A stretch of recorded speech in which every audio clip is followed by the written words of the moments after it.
The rule was when they came from South Sudan, they went through Bunyoro, then they came to Uganda also. They were stopped in Ankara when they were trying to go beyond there, they were stopped. That's why, therefore, you find in Uganda, you have the word Mubala, Umubala, again the clan songs. So I was telling our people in Tanzania, why don't we lend you the word? If you don't have the word for anthem, call it Mubala. So it's the anthem of the country. So that is the third historical mission. So therefore, once we do those, we shall address the issue of prosperity, the issue of strategic security, and the issue of heritage of the Africans. But coming in detail to prosperity, that's where we tell you of the four sectors of the Ugandan economy where you can have prosperity. Because you may say, okay, I want to be prosperous, but where do I go? We say the addresses are the following. Number one, commercial agriculture. Small scale, PDM type, or big scale. Number two, manufacturing. Either big manufacturing or in yoga, the small artisans, carpentry, shoemaking, and so on. Maize milling. That is the second sector. Third one, services. Border,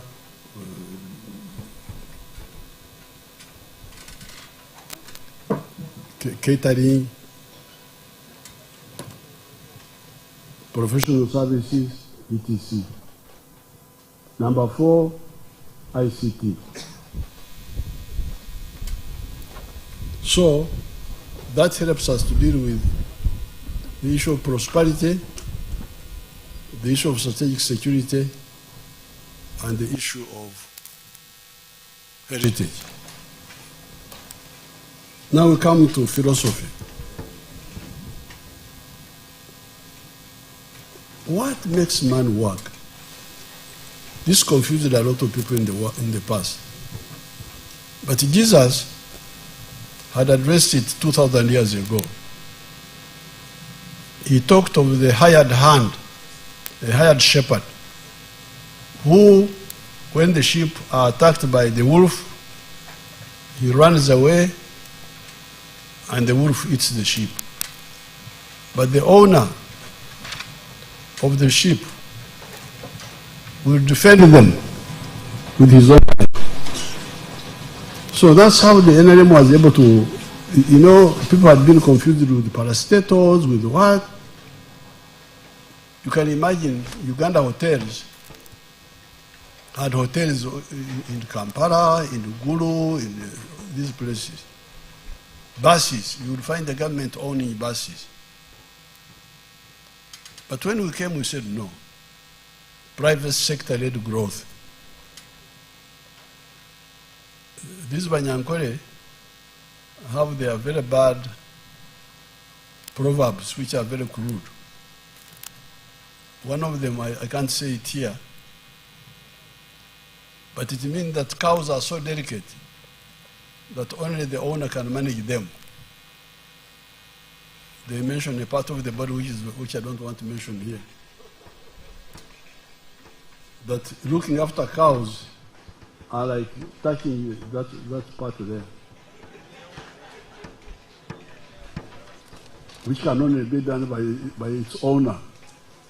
They were saying that you can wait to know what time.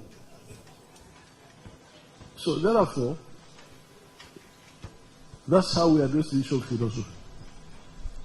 That's why you find that the economy of Uganda is growing, even when the government is inefficient or corrupt, but the economy is growing. is growing because it is private sector-led growth. I'm looking after the cows myself, the Ankole cows. The government did not care about them. We have been struggling with those cows until now they have become a big hit. When Mr. Ramaphosa came here and I sold him 43 cows, now they are a big issue in South Africa. The other day he sold one cow for 187 million shillings. One cow. But this is done by us with the private sector. Now, last but one, strategy. Strategy, we said, okay, we have seen the ideology, we have seen the philosophy. How about the strategy? Let me that's why we now identified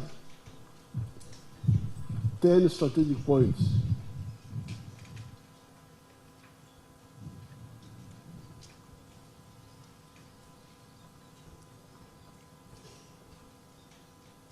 They are in one of these booklets, the 10 strategic points.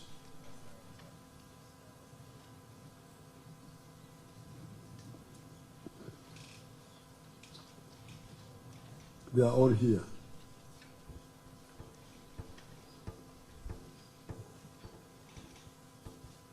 Ideological disorientation, which is what I talked about. If you say the tribe is more important than Uganda or than Africa, you are disoriented. And you can see the disorientation in the world. These fights which are going on in the Middle East are caused by disorientation. Identity. Shia Muslims against Sunni Muslims, against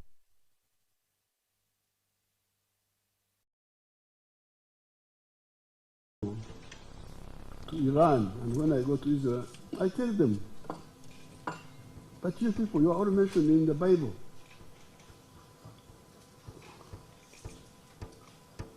I'm not a Jew. I'm not an Arab. I'm not an Iranian. I am of the cow clan from Uganda. But I read about you in the Bible. You can imagine me, Yoweri Museveni, son of Kaguta. I said, why can't you live together? You are all mentioned. The Persians, the Medians, the Jews, the Philistines, you remember Goliath? But because of identity, you can see what is happening. So ideological disorientation. Now, because of that, you find that some of the countries cannot build capable states. Somalia cannot build an army. Because, why? Because they believe in clans. When you train soldiers, they disappear in clans.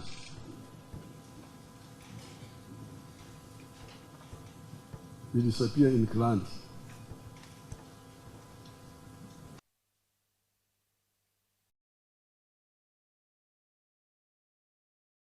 They have failed to define what is crucial. Is it identity or interest? Yes, I'm a Nyankore. I speak in Nyankore. Some aspects of Nyankore culture are good. But Uganda is more important than Ankole. And Africa is more important than Uganda. Even for my own sake, my own sake, your own sake as an individual. If you want to be prosperous, so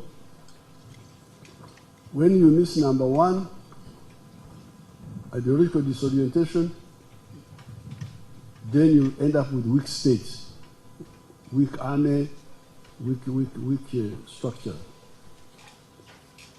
Then the underdevelopment of the human resource, lack of education, lack of health care. Now, because of that, you cannot industrialize the country. You remain producing raw materials. Then there was the issue of the fragmented markets, which I talked about earlier. So they are all mentioned here, the 10 strategic bottlenecks.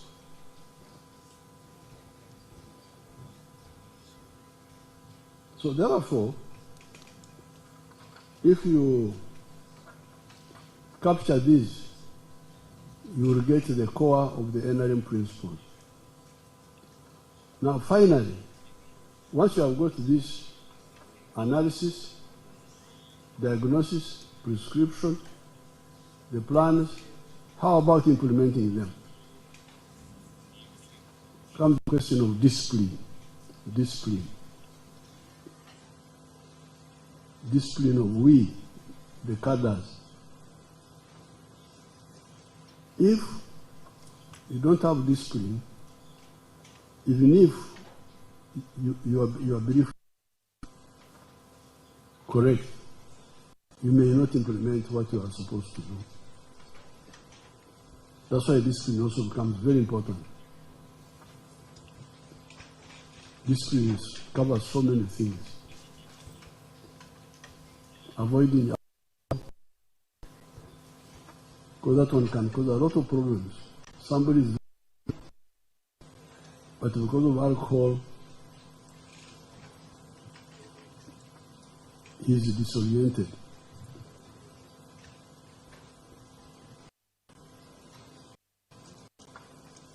Corruption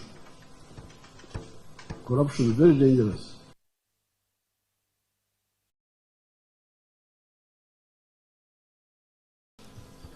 If you are corrupt, not only are you going to misuse government resources, but you will become a bad example. If all the others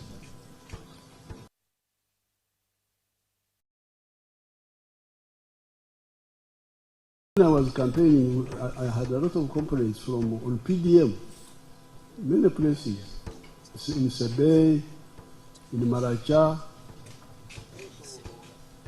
in Uganda. People were complaining about the diversion of PDM money by the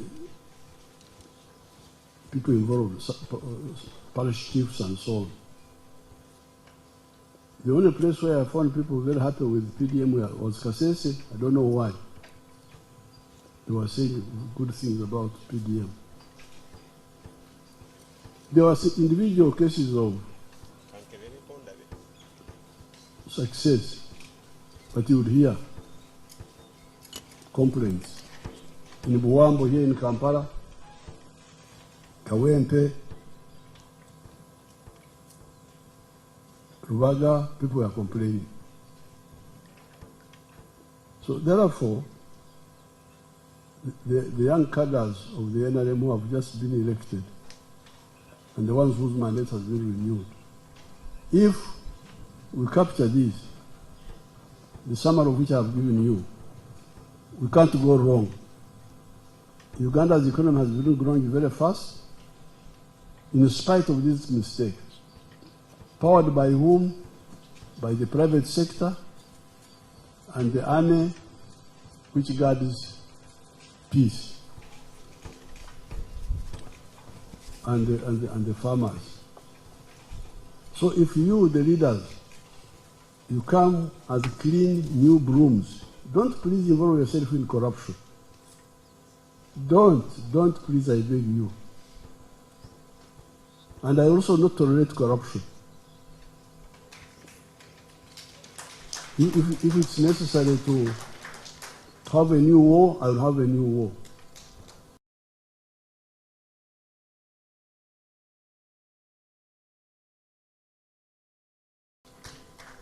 It's very bad. It diverts us. Corruption, for what? Corruption is cowardice. You fear to confront life yourself. Then you think the shortcut is stealing.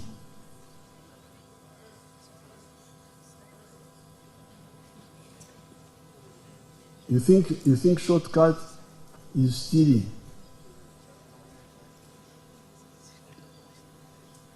Mr. Amos Kaguta, 1965, separated for me 22 cows, 22.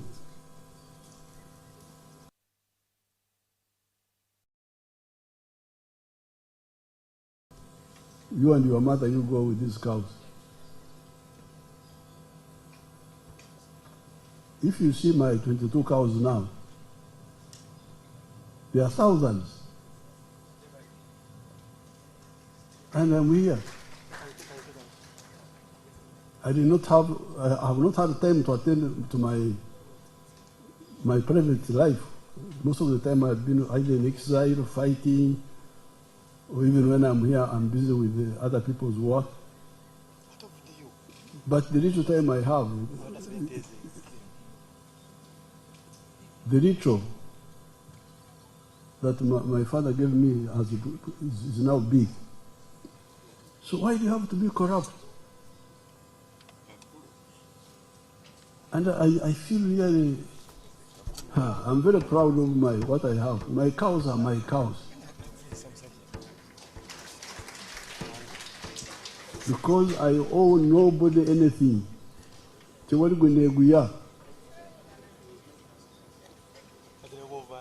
Because there's nobody who did anything for me. Personal. So why can't you be proud to earn from your sweat? Elevate your career with the London School of Business and Finance. We offer a global MBA with 5 specializations, a Master's in Finance and Investment, and a Master of Science Strategic Marketing. LSBF is a trusted institution with a 4.8-star rating on Trustpilot and a vibrant network of students originating from 150+ countries. Learning is tailored to your schedule, and all programs are available 100% online. Choose LSBF, where education goes beyond borders. Find out more at lsbf.org.uk. But lightning may strike you if you are not careful. If you have eaten somebody's something. So with these few words, it is my pleasure to open your seminar. Thank you so much. Our seminar.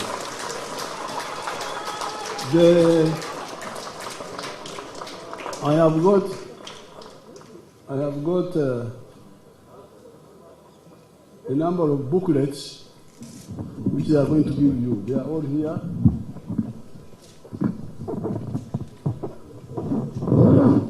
And the other one, there is this. Thank you so much. Thank you so much. Sit down, sit down. Thank you.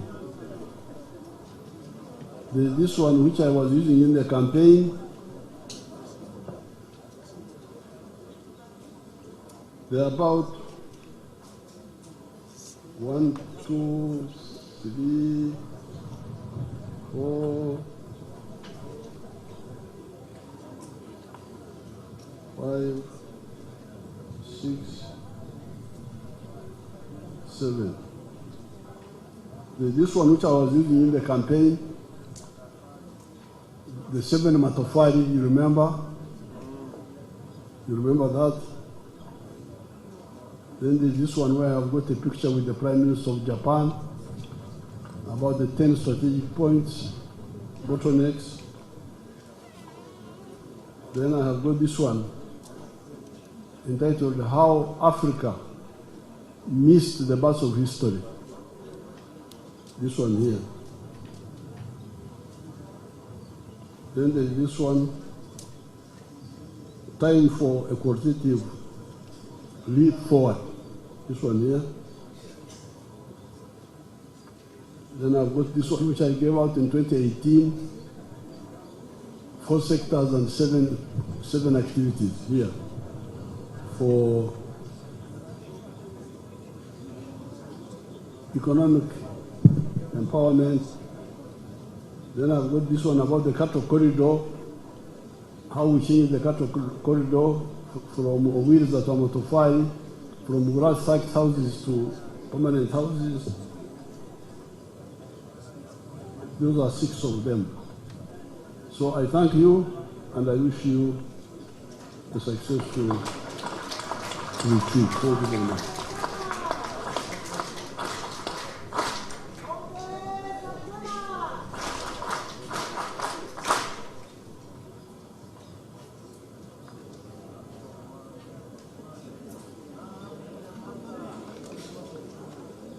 Your Excellency and honorable colleagues, members of Parliament elect and members of SEC, you have and we have rightly listened to the educative message from our national chairman of NRM. Summarily, ideology, politics of interest versus politics of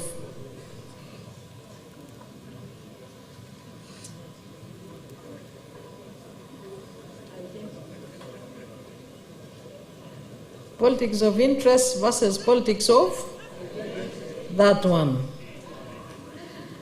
The 4 principles of NRM, the chairman has explained explicitly to all of us. The value of integration at the East African level, at the continental level, has been clearly stipulated by the chairman of the party. He has reminded us that we are key leaders in diagnosing the challenges affecting our people, but also prescribing valid solutions. And the issue of prosperity, which we shall get more on the notebooks or the booklets which His Excellency has offered us, and the 4 sectors of commercial agriculture, manufacturing, services, and ICT. And always being mindful that our economy is private sector led. To be very indicators, especially in observing zero tolerance to corruption. So, Your Excellency, as the chair of this session, I would like to invite my colleagues, members of Parliament elect, and all invited guests to thank you very sincerely with a thunderous hand clap. I thought we have a style. Someone's, yes.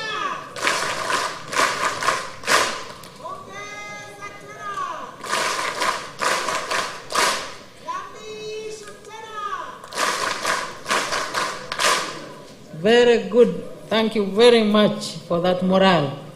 Your Excellency, from morning, these members have been responding to presentations which were made by different presenters with objective comments.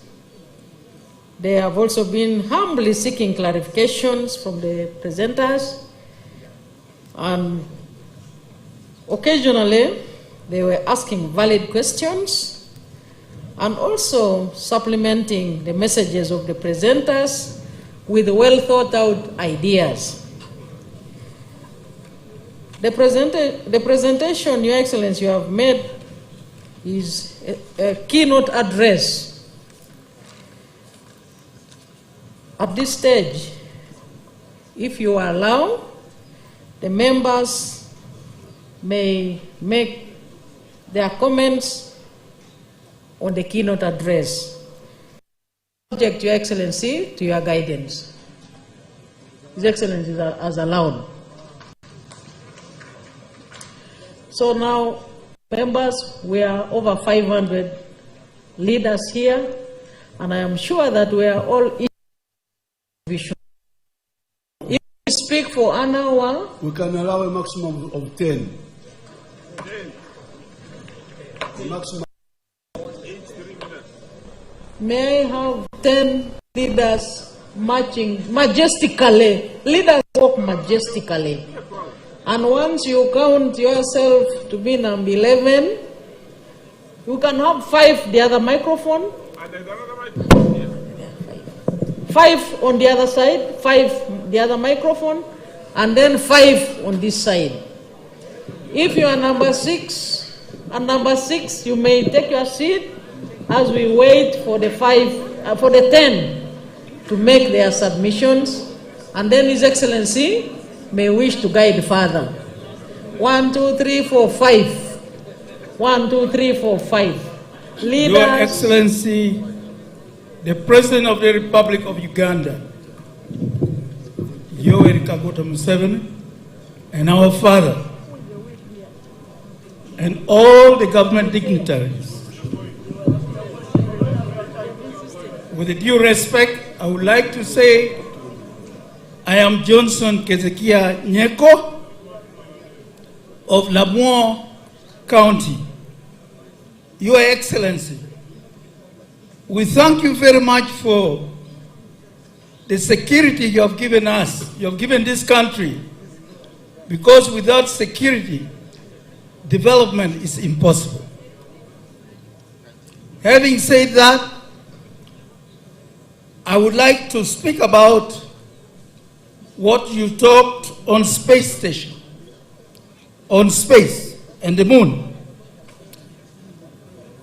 In Uganda, actually we don't know that we have a higher comparative advantage in building a space station. What do we need? Here, we are closer to space because the equator moves through Uganda.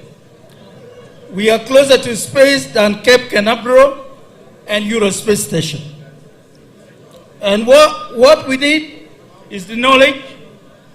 And among your people here, I'm sure we have space scientists. And the space scientists, where are they?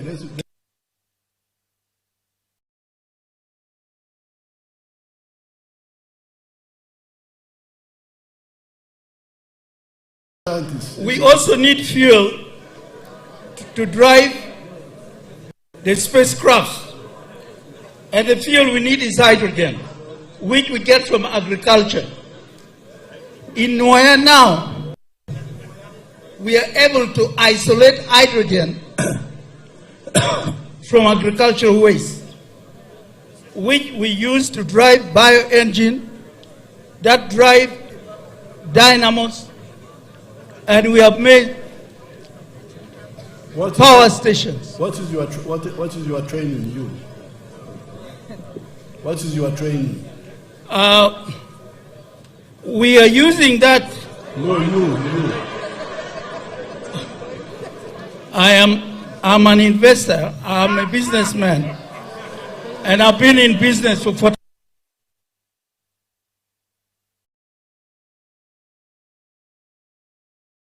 in biomass power generation, and we have given power generators to Godngu in Nwaya, which we declared 2 years free, and now they have started paying, and it's quite lucrative. So that is part of the science, rocket science. The hydrogen can be used to drive the space station. And we have Lake Victoria. Can we have 2 minutes each? And in building a space station, 2 minutes we need a big water body on the eastern side. So right down Entebbe, we look at a large water body on the eastern side, which is strategic enough to build a power station, a space station.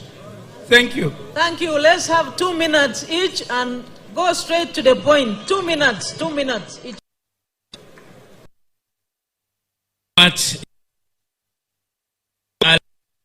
As a member of for West, a person from Madi, Your Excellency, for the is protecting gains, leap to a middle income status. Achieve the above fee.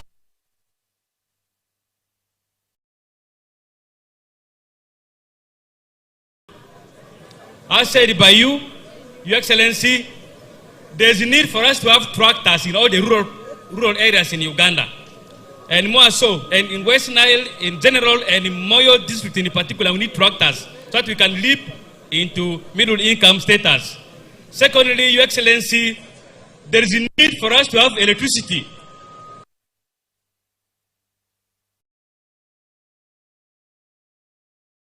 The two, tractors and electricity, we can be able to leap into the middle income status. Thank you very much, Your Excellency. Thank you, Your Excellency. Walswaka James are my names. From the Mitre District of Taleja. I'm a civil engineer by training, a principal card of NRM, and a senior card of PLOU. Your Excellency, you said you have taken time without eating rice. And in Taleja we eat rice. Now, my humble request is that we also have watermelon and other fruits. The challenge we have in Taleja, which I want you as Sabaran to handle, is the issue the road from Butaleja, from Namutumba, Butaleja to Luangoli. Finally, Your Excellency, power in some of the places, when we have power in some of these trading centers, we can ably keep these perishable goods in refrigerators. Thank you, Asanteni. I'm also the acting chairperson for the welfare caucus of the NRM, the members here, for them to be okay. I'll talk to you later what the members are considering. Thank you very much. Your Excellency, Mr. Chairman, my name, members, Your Excellency, Mr. Chairman of this session, my name is Justin Namere Subuga. I'm the woman member of parliament elect for Masaka City. It is a new dawn for us in Masaka City because for the first time in a long time, Masaka City is having a member of parliament who can attend the retreat in Kyankwanzi. Our MPs have been in opposition for a long time. So it's the first time we are having an MP in 15 years in Kyankwanzi here.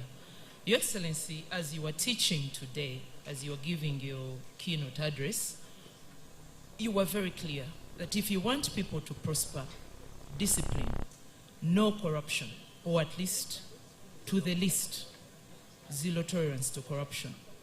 Your Excellency, I will give an example of the regional referral, which is situated in my constituency, Masaka City, but I also whispered to a number of members here, and they told me there isn't much difference with the health centers, the government health centers in their areas. The doctors are there, there's an improvement, the nurses are there, but Your Excellency, we don't know where the medicine disappears to. Ugandans have to buy medicine in government hospitals, I think apart from Panadol. We need to be honest with each other today as members of parliament, especially of the party which is the government in power, the NRM government. Where does this medicine disappear to? Number two, Your Excellency, in your teaching, you always guide members of parliament. I've been listening from the side even before I became an MP about proper appropriation of the budget. You say that it's better to have a focus on given sectors and get more from that than scattering government resources and then you get nothing. I would kindly request you, Mr. Chairman, to expound on that so that you help me and maybe other new members to understand what is the better way to go. Because you once gave an example that in 1986, when the government was new, between about 10 years from 1986, more money would go to defense because government needed to fix issues of security. There was a rebel group. She is kind of a big deal. And no, it's not about her big office. Thanks to her big connection that keeps her big business. Yes, so I humbly request you, Your Excellency, that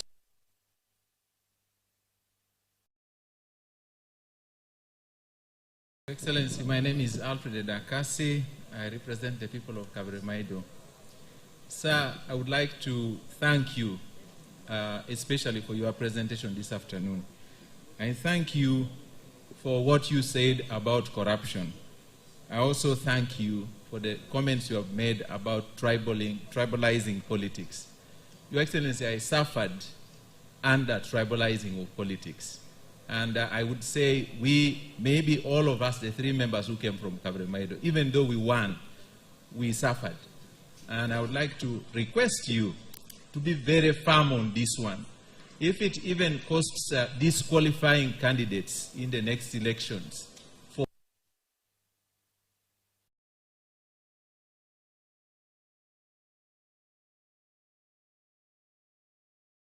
I also request you to step up our efforts on fighting corruption by arresting people. People need to be arrested. And Your Excellency, when you do it, the fear goes around. The same way you have disciplined our army should be the same way we should use against those who continue to cripple our economy by stealing. I end, Your Excellency, by thanking you for giving Kabremaido people the BKK ferry. We now can access the markets in Busoga. This is what we were waiting for, and I thank you very much for doing that. Our kind request now is that the ferry should be leaving Kabremaido in the morning, not late in the day, because then our people cannot return. The problem we were trying to solve was that our people come to Jinja, to Kampala in the morning and go back. And would like to see if that happened, more usage of that ferry would continue. I thank you, Your Excellency.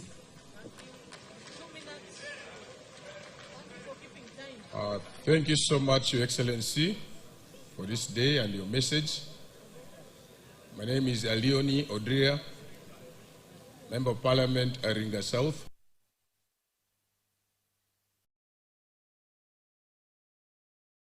The commercial farmers in this country, apparently doing 40 acres of cocoa and 20 for coffee. Your Excellency, as commercial farmers, we have a challenge. You are a Jalonyi. Yes. Thank you, Your Excellency. It's a Jalonyi, Jalonyo. Loni. Yes, sir. Yes, a rich Mugaga, your Mugaga. Thank you so much, Your Excellency. Your Excellency, Ministry of Water identified 400 commercial farmers in this country. I'm one of them. And these members are meant to benefit from solar system, irrigation system. However, the challenge on ground now is the ministry does not have enough equipment for evacuation. For doing the valley dams, other farmers qualify for 100 meters by 50, and others less than that. So the concern of the commercial farmers that I wish to raise forward is, we kindly request for equipment to support Ministry of Water to see that the systems are set. For example, I was meant to plant this April, but due to lack of enough machinery, I only have one equipment, which is a grader. Which is a bulldozer. So that is going to push me up to plant, or August. Your Excellency, concern for equipment is a big one for the commercial farmers to support the irrigation system. Your Excellency, number 2, you talked of industrialization. As you know, I'm also an industrialist in this country, expecting you to launch my factory as I had informed you after swearing in. However, we have challenges as industrialists.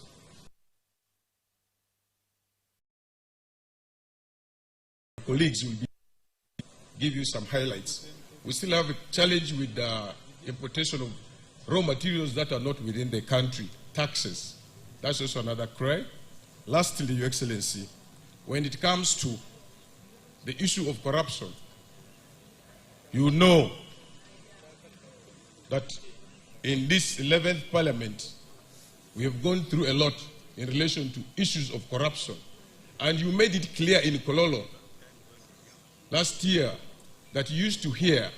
Now you've confirmed with evidence that there is corruption in the Ministry of Finance and the Parliament of Uganda. My question is, since you proved that, what have you done? Why don't you arrest these corrupt people with evidence? When will you arrest? So that they serve as an example. That is a big concern between us, members of Parliament, and Ugandans at large. Lastly, I also want to tell Ugandans and my colleagues here, Thank you. 2 I minutes. am one of the 4 candidates contesting for speakership, flag bearership under the NRM. And we are calling for rule of law, equity in the activities of SEC. I beg to submit. Thank you, my brother. And at the right time, Next. I request for an appointment as usual. 2 minutes. Thank you. Thank you. Next, 2 minutes. Your Excellency, I'm called Wabusani Stephen Makwa. Let's have one meeting. Colleagues, let's have one meeting. From Chigai constituency in Bududa district. Your Excellency, I come from the civil service background. And in your submission, you mentioned one word called integrity. During campaigns, one of my colleagues, the opponent, set a question to ask me so that I can be brought to shame. And the question was, can I ask this gentleman, coordinating a project called NUSAF 2, can you ask this gentleman what he has done? Because that question came in a public meeting. What helped me in even to be was answering that question. Your Excellency, what helped me, I answered.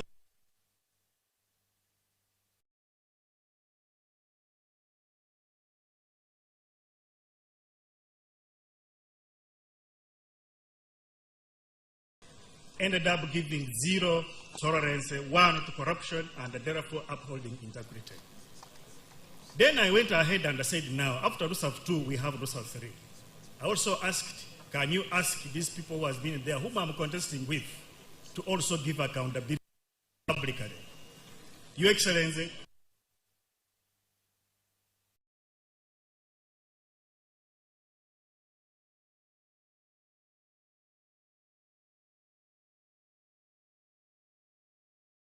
anything out of it, at the end of the day, you'll get where you are. Because I did not get a 0 shilling from whatever I am a member of Parliament, going to earn from 790,000 of salary which I was getting to a gross of 5 million. I thank you, His Excellency, for such a statement. And I appeal to my colleagues who are here that it's time which can give us where to go. But at the end of the day, we shall all reach where we are going as long as we integrate and keep our things hard. May God bless the 12th Parliament for that matter. Thank you, Your Excellency.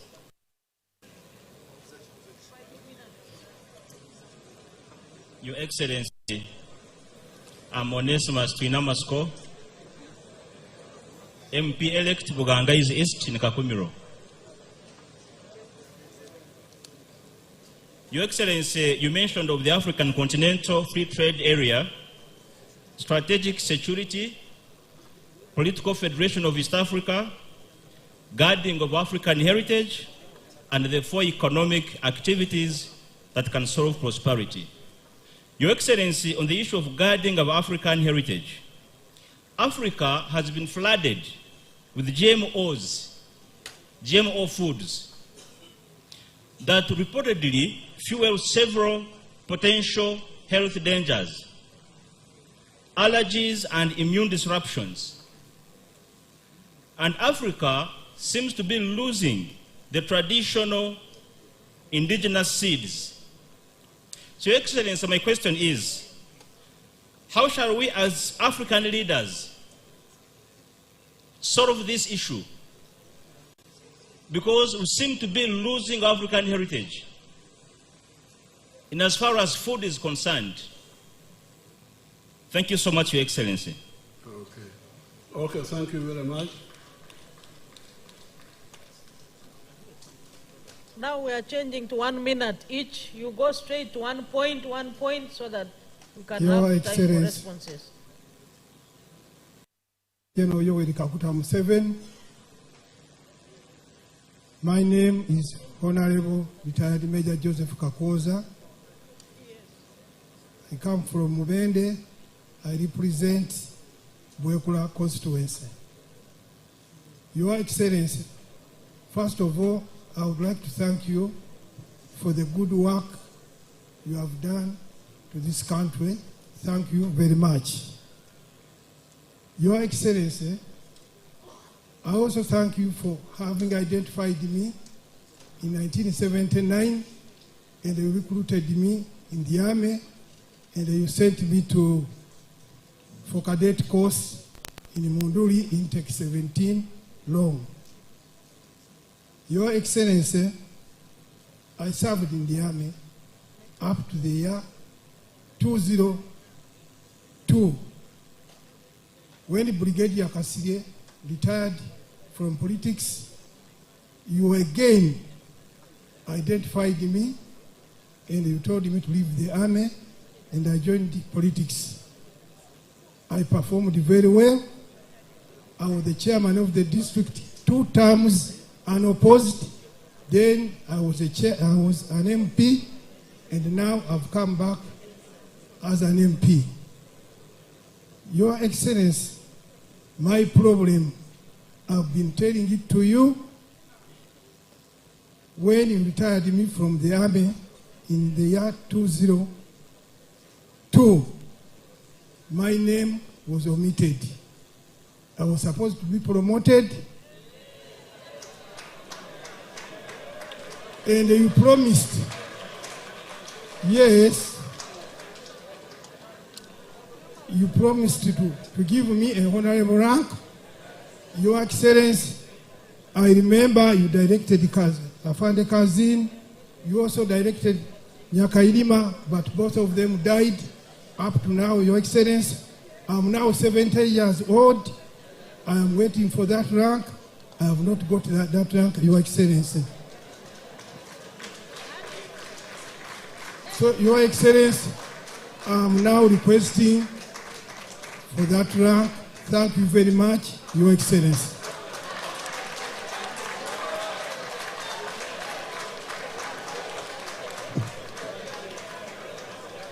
Your Excellency, my name is Spelanza Waguma Muhenda Woli, Woman MP elect Kyenjojo District.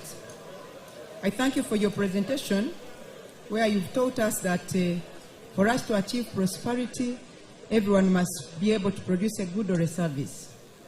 My colleagues have talked about electricity. Even in my district of Kyenjojo, most parts do not have electricity. But even those that have, electricity is very expensive. We are even paying a very archaic service fee, which should actually be removed in my view, because it was even removed from airtime. This service fee on electricity, 3,900 per month, I think is archaic. Number 2, Your Excellency, we need to make internet services free to all in order to stimulate the economy and to promote innovation. Number 3, Your Excellency, and lastly, is about our party, because you are the chairman of the mighty NRM. We need to clean up our party and have reasonable, free, and fair elections. This afternoon, you're going to usher in members, including myself here. You're going to usher me into the party of NRM as if I am a new person, and yet this is a party I have served since its inception in 2005, when we became a party from the old movement. Because at that time, I served as the district NRM registrar Kyenjojo. Because of unfree elections, rigging of elections, the whole exercise is becoming unreasonable, is being diluted. For me, I was declared at 10 in the morning, and at 6 they declared another person to hold the NRM flag. I am requesting that we clean up our party so that it does not cause painful moments like ushering into the NRM people who are members and have actually been serving our own beloved party. I thank you very much.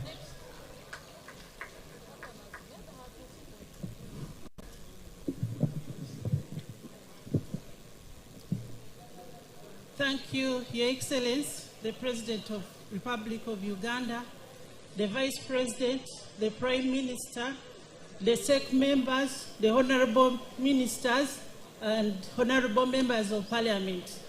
Your Excellency, my name is Babide Veronica Kadogo. I'm a member of East Africa Legislative Assembly. Your Excellency, I stand here to congratulate you upon your recent election as the chairperson of head of Summit of the East African Community. Your Excellency, congratulations. Your Excellency, I also stand here to thank you for the recent directives that you made while you were in the summit in Arusha. Your Excellency, the directives that you made, they will accelerate the development of the East African community. Your Excellency, the directives that you made, you directed that the member states of the East African community, they contribute towards the community according to the GDP. Your Excellency, this is very important because it will motivate other member states to contribute, because the GDP of the East African community is not the same.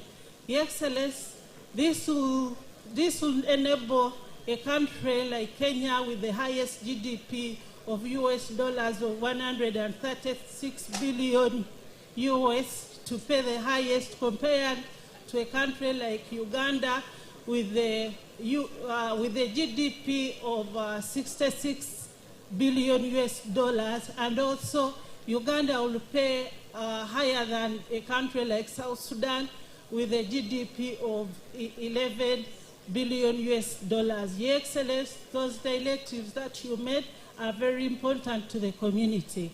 Your Excellency, we also thank you for the very important directive that you made, that the other members of Parliament be paid by their respective states. Your Excellency, that is very important because the other members of Parliament, they have not been carrying out their statutory mandates due to financial constraints. Lastly, Your Excellency, we thank you as the chair of the EAC Summit that you assented to the new bills that the EAC had just made. Your Excellency, you assented to the appropriate... Here's the reality. Your college degree took 4 years and $100,000. AI skills... Bill. Your Excellency, those bills that you assented to are going to accelerate the development of the East African community. Lastly, Your Excellency, as members of East African community, we thank you for the timely contributions that you make as Uganda, because Uganda has always made its contribution to the East African community in time. And Your Excellency,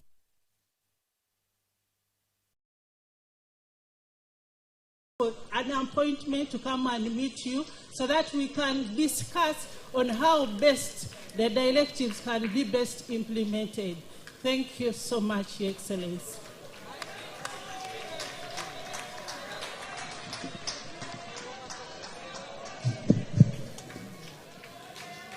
Thank you very much, His Excellency, for giving us this time at least to speak to you. Me by the called Nanzala Metrin, MP-elect Namsindwa County. Which one? MP-elect Namsindwa County. Namsindwa? Constituency, yes. Mulembe? Mulembe, Pap. Uliana? Ulai. Makua? Kamalai. Wanyala Kimirimu? Amina. His Excellency. We are speaking our language. These people don't understand our language. an issue, our dear daddy. It is like me, I contested. We stood 9 men. 9 men were 9. I was selected. I was the 10th. And I had to hold the flag. By that time,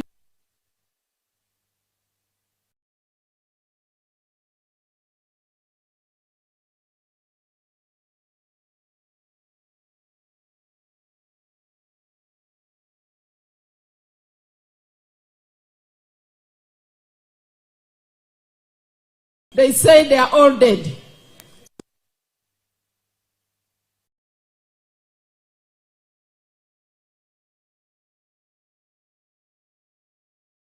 Yes, there is no way out. I'm an orphan. So that I want you to help me and protect me. They have taken me to court in Mbale. So I request you, Daddy, to protect me. You have been always protecting the games. I'm here, Daddy. Protect me. They're about to finish me. They're about to kill me. I stand here strongly because I'm already a councillor.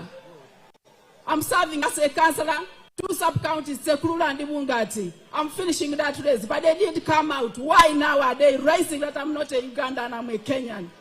And I have 5 children, I'm married and I'm wedded. Daddy, I bow down. Protect me, please. Because people of Namisindwa had to present me. I was poor. I was traveling on motorcycle, no vehicle. They could have, but they voted me. So they have their intentions why they voted me. Okay, in Namisindwa, no hospitals, okay, no school. No, Daddy, protect me, please. Okay, thank you, Daddy.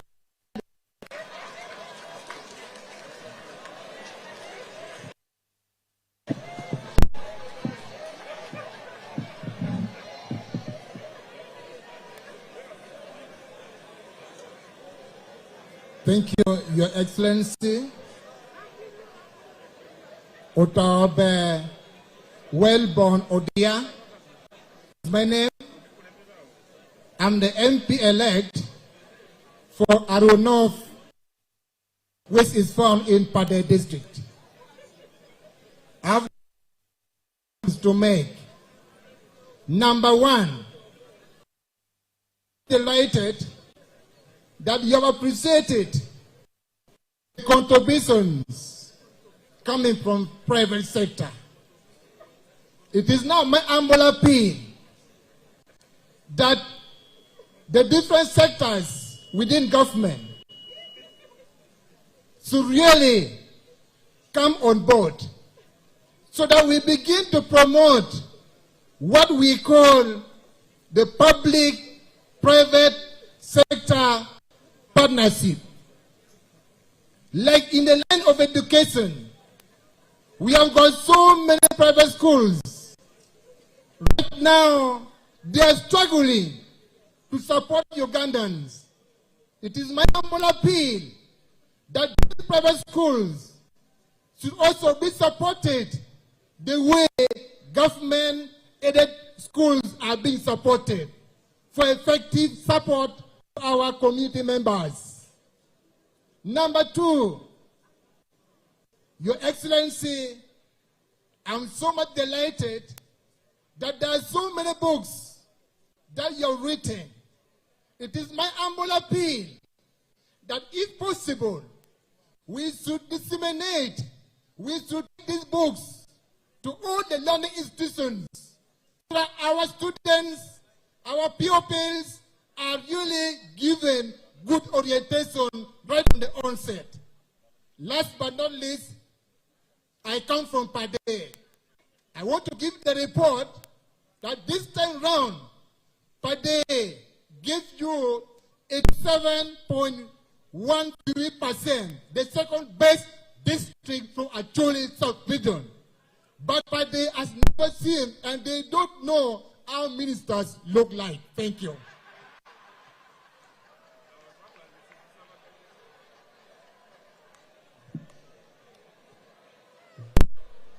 Good afternoon, Your Excellency Yoweri Museveni, the President of Uganda. My name is Mafabi Asha Navlo, the newly elected woman member of parliament, Sonko district. Your Excellency, it is truly an honor to be in this esteemed institute. We have been dreaming of this place for the longest time. First of all, I must thank you for your persistence in making sure Uganda is the safest country in Africa, to the point that we are exporting peace. We want to thank you right now, given what's going on in the world. Uganda, I think, is the safest country in the whole world. So thank you so much, Your Excellency. It is because of this peace that you have given us that investors, foreign direct investors, are attracted to Uganda. These are words from the investors themselves. They say Uganda has had a stable economy for the past 10 years without the exchange rate, dollar rate, changing much. So thank you, Your Excellency. It has made us a very attractive country for investment. I bring an issue before you, first of all, by thanking you again for your fight against corruption in Uganda. However, I would like you to adopt this issue as well. Unfortunately, this applies to all my other members, the colleagues. When we go to the districts, before we became MPs, and even right now before we swear in, when we bring programs, sometimes the district officials fail us. They fail the program, claiming we want to steal government land, we want to do something ill to the community, which is not the case. However, on this note, why am I bringing this issue before you? I am lucky enough to have entered into a working relationship with an organization called Intracom. You allowed them to come and set up a factory in Manafa, and they are willing to invest more than 1.4 billion in smallholder farmers through farmer service centers. And Sironko is among the districts which are going to benefit. Your Excellency, my request, if there is a way of helping us manage such situations, we would really welcome that idea. Secondly, I would like to request if there could be a change in how things are.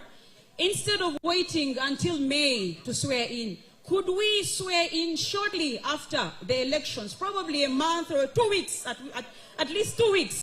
Reason being that we are itching and eager to serve. But because of this situation, we are still not considered the official representatives of our districts or our constituencies. Finally, I was lucky enough to have 2 meetings with your brother, retired General Salim Saleh. And we talked about farmer service centers, we talked about rehabilitating the abandoned society stores, we want to put them to good use. But above all, we talked about Musevenomics. I officially request that I am taken on as a prophet or an ambassador of Musevenomics from here onwards, Your Excellency. Finally, Your Excellency, if you might allow me, if you could allow me, since I'm wearing this very beautiful uniform, I've always wanted to salute for you. And I've been told that when I'm wearing this uniform, I can do so. Your Excellency. Thank you, Jaja. We are grateful for your service to this country. I submit. Thank you, Your Excellency. My name is Opio Samuel Achuri, Member of Parliament for Kole North of the 11th Parliament and incoming Member of Parliament for the 12th Parliament. Your Excellency, in your speech today, you talked about the service sector. And one of the areas of the service sector is sports and the hospitality industry.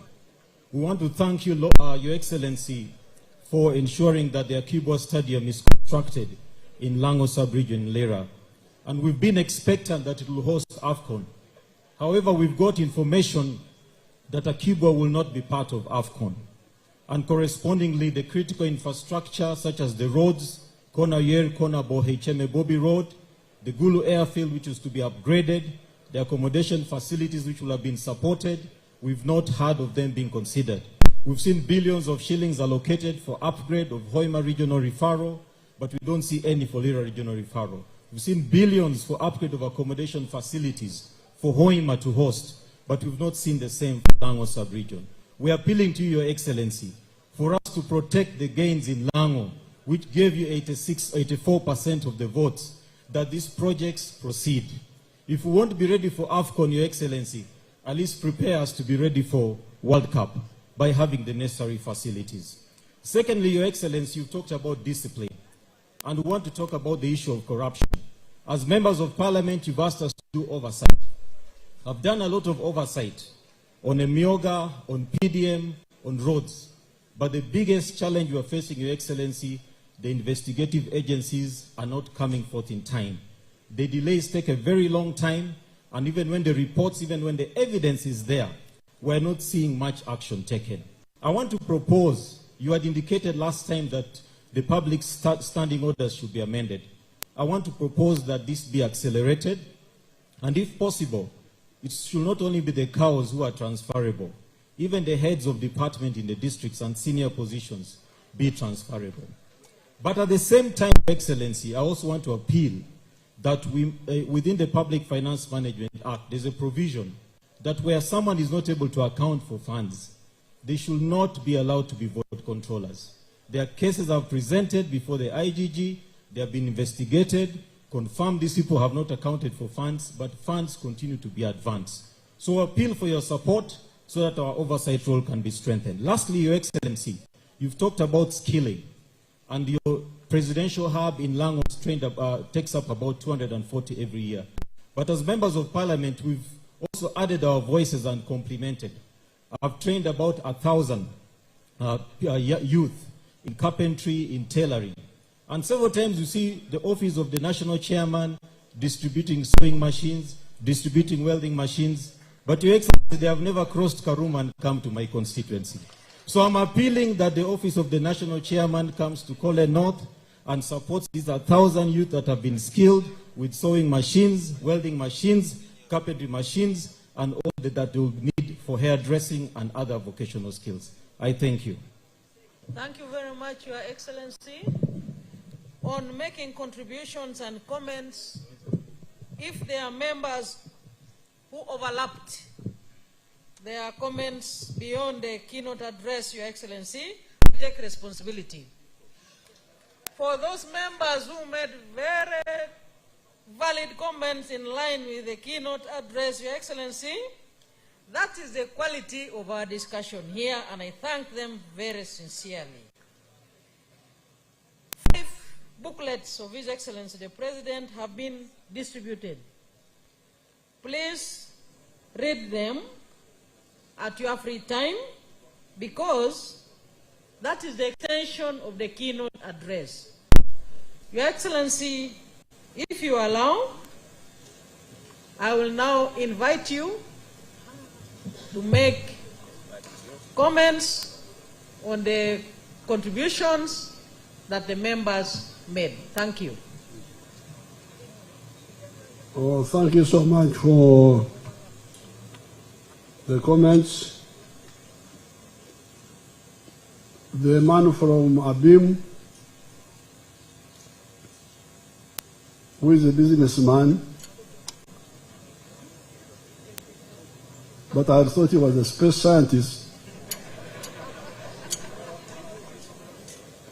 He made very valid points that actually Uganda can participate in the space program, because it's true, when you're on the equator,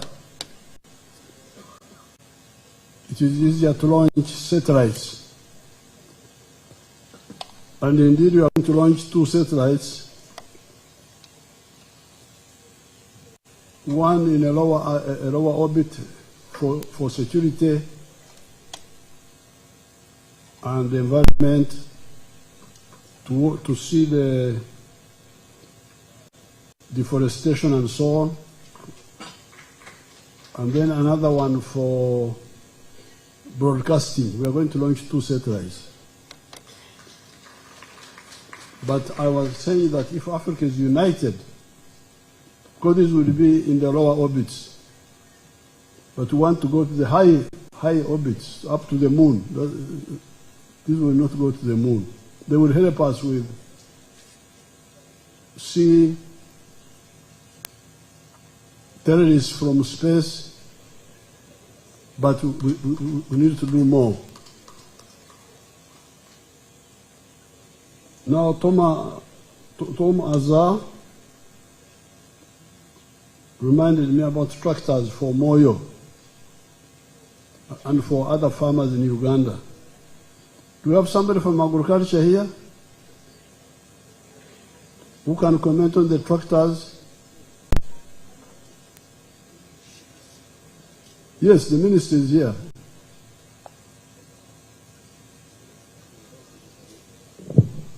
Your Excellency, the demand for tractors among large-scale commercial farmers is increasing because men are listening to your call. Whatever budget we get, we buy and we give out, but we've found it's not sustainable because of budget. We are now going to implement this year 5 fully stocked mechanization centers where the commercial farmers can come and pick the equipment at subsidized rates and they use and return. Okay. In cabinet, we approved 19 centers. So we feel instead of scattering whatever money we have to buy small tractors and drop them in the ocean, we would rather fully concentrate on developing all the 19 centers where people can access and they use and they return. That can work. Yes, sir. Because in 1967, when I bought my land in Rajtura, I went to Mbarara. It was quite far.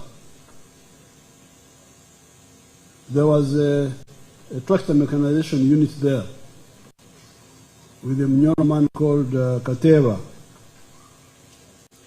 And I paid a fee. And they came and plowed for me at Rajtura. So you can have a government unit hired by farmers, and then it is easier than giving tractors to everybody. But you can have like 18 or so of those centers, or 20 in the whole country. Let's work on that. Electricity for Moyo. Doesn't Moyo have electricity from Gulu? What is the problem? Azar.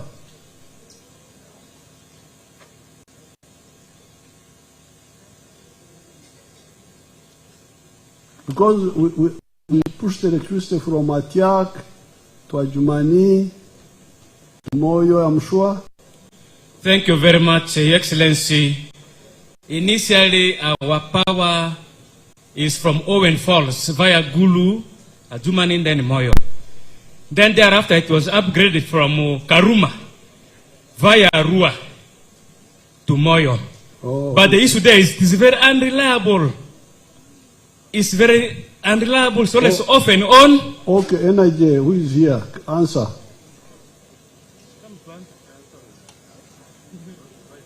NIJ.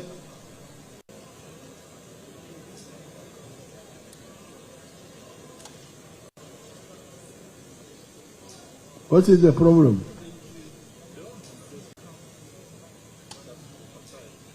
Who is coming?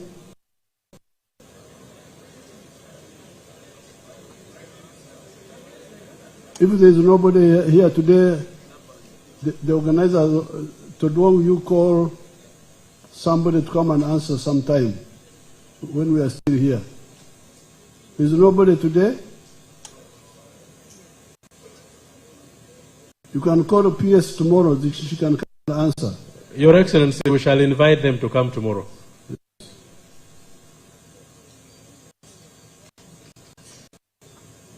Now, Butareja, we want to work on the road from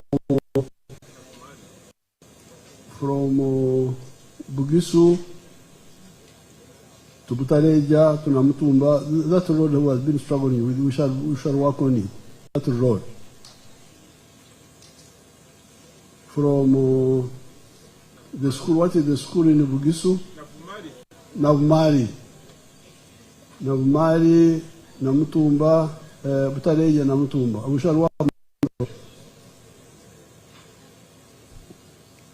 But, Your Excellency, the way you have directed the energy people, if the works people come here, with your guidance. They should answer. Yes, tomorrow, Secretary General. Kesho.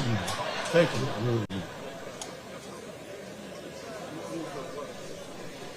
you. Now,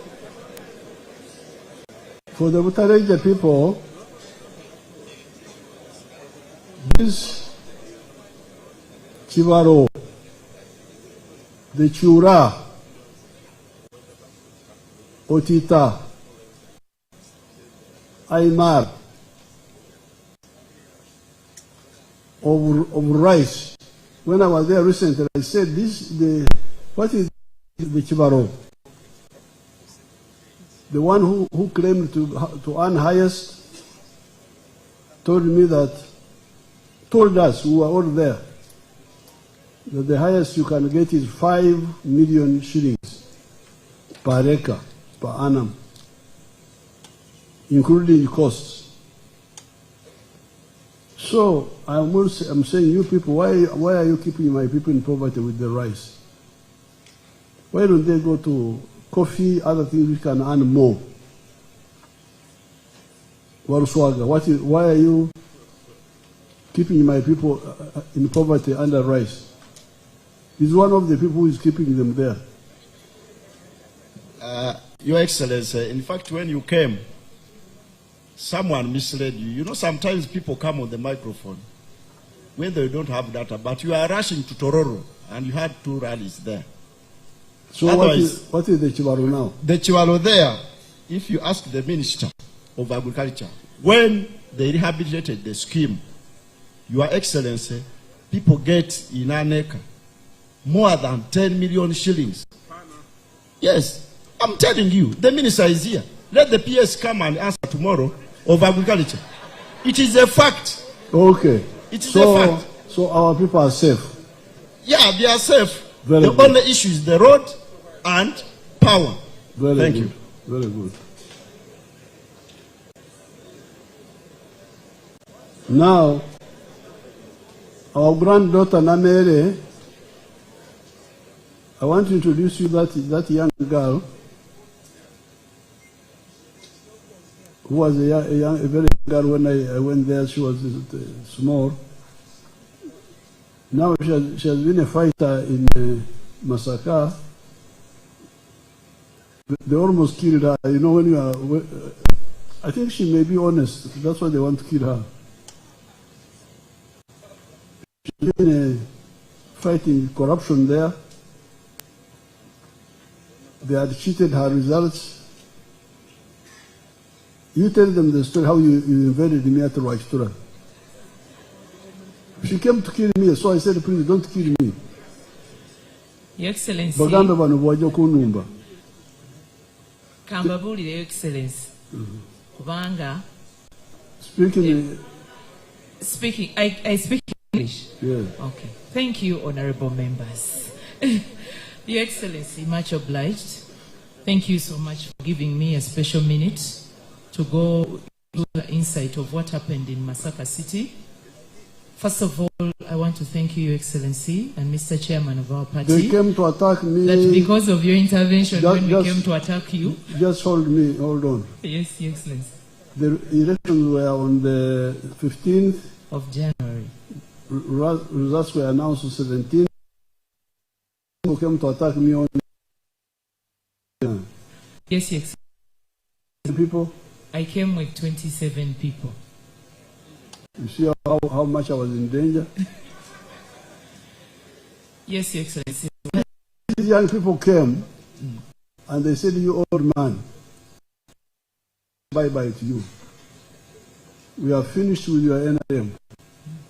I said, why? He said, 1, 2, 3. So you tell them. Yes, briefly, in Masaka City, we've been having a problem of people within NRM, some of them highly placed, some of them local leaders, NRM chairmen, supporting opposition in Masaka. It was everywhere. Oh, sorry, honorable members. I thought I was the only one suffering, or maybe it was more pronounced in Masaka. So we felt like it was becoming a crime to support NRM in Masaka. You have religious leaders attacking you because of supporting NRM. You have your fellow, some of the so-called NRM stakeholders attacking you. So we had a very sharp difference between the party and the common person.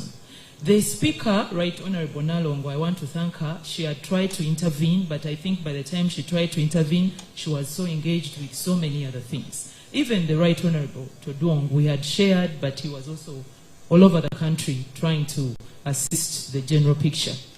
But what happened is the councillors, all the flag bearers from the villages, our party flag bearers for village chairperson, our flag bearers for councillor, because you see we had other elections after the MP election. They came to me and told me, we are going with you now to His Excellency the President, wherever he is. We tell him we are leaving NRM. And that's what we did. We got into a vehicle, no appointment, went to Grachtura. At the gate, we told them we are aware that the President is here. We have come to tell him that we are leaving NRM. Let's go and join other opposition parties, because it seems in Masaka it is a crime to tell a thief that he's a thief. It's a crime to join NRM. It's a crime to outrightly support NRM. It's an emotional conversation for me, but I'll try to put myself together. But it is so terrible, Your Excellency. No, I'm serious. I'm serious, honorable members. It is so terrible. I won't cry because I'm the Commander 001, NRM Stock Empia. NRM Stock Empia Jew.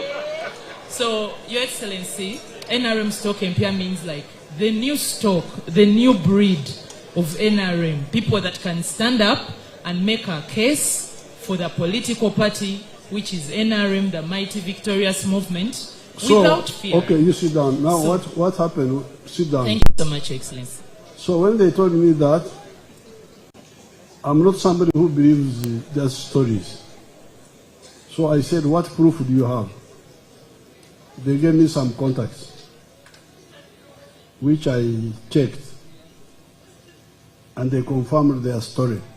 They were changing the results, announcing different people, you can imagine.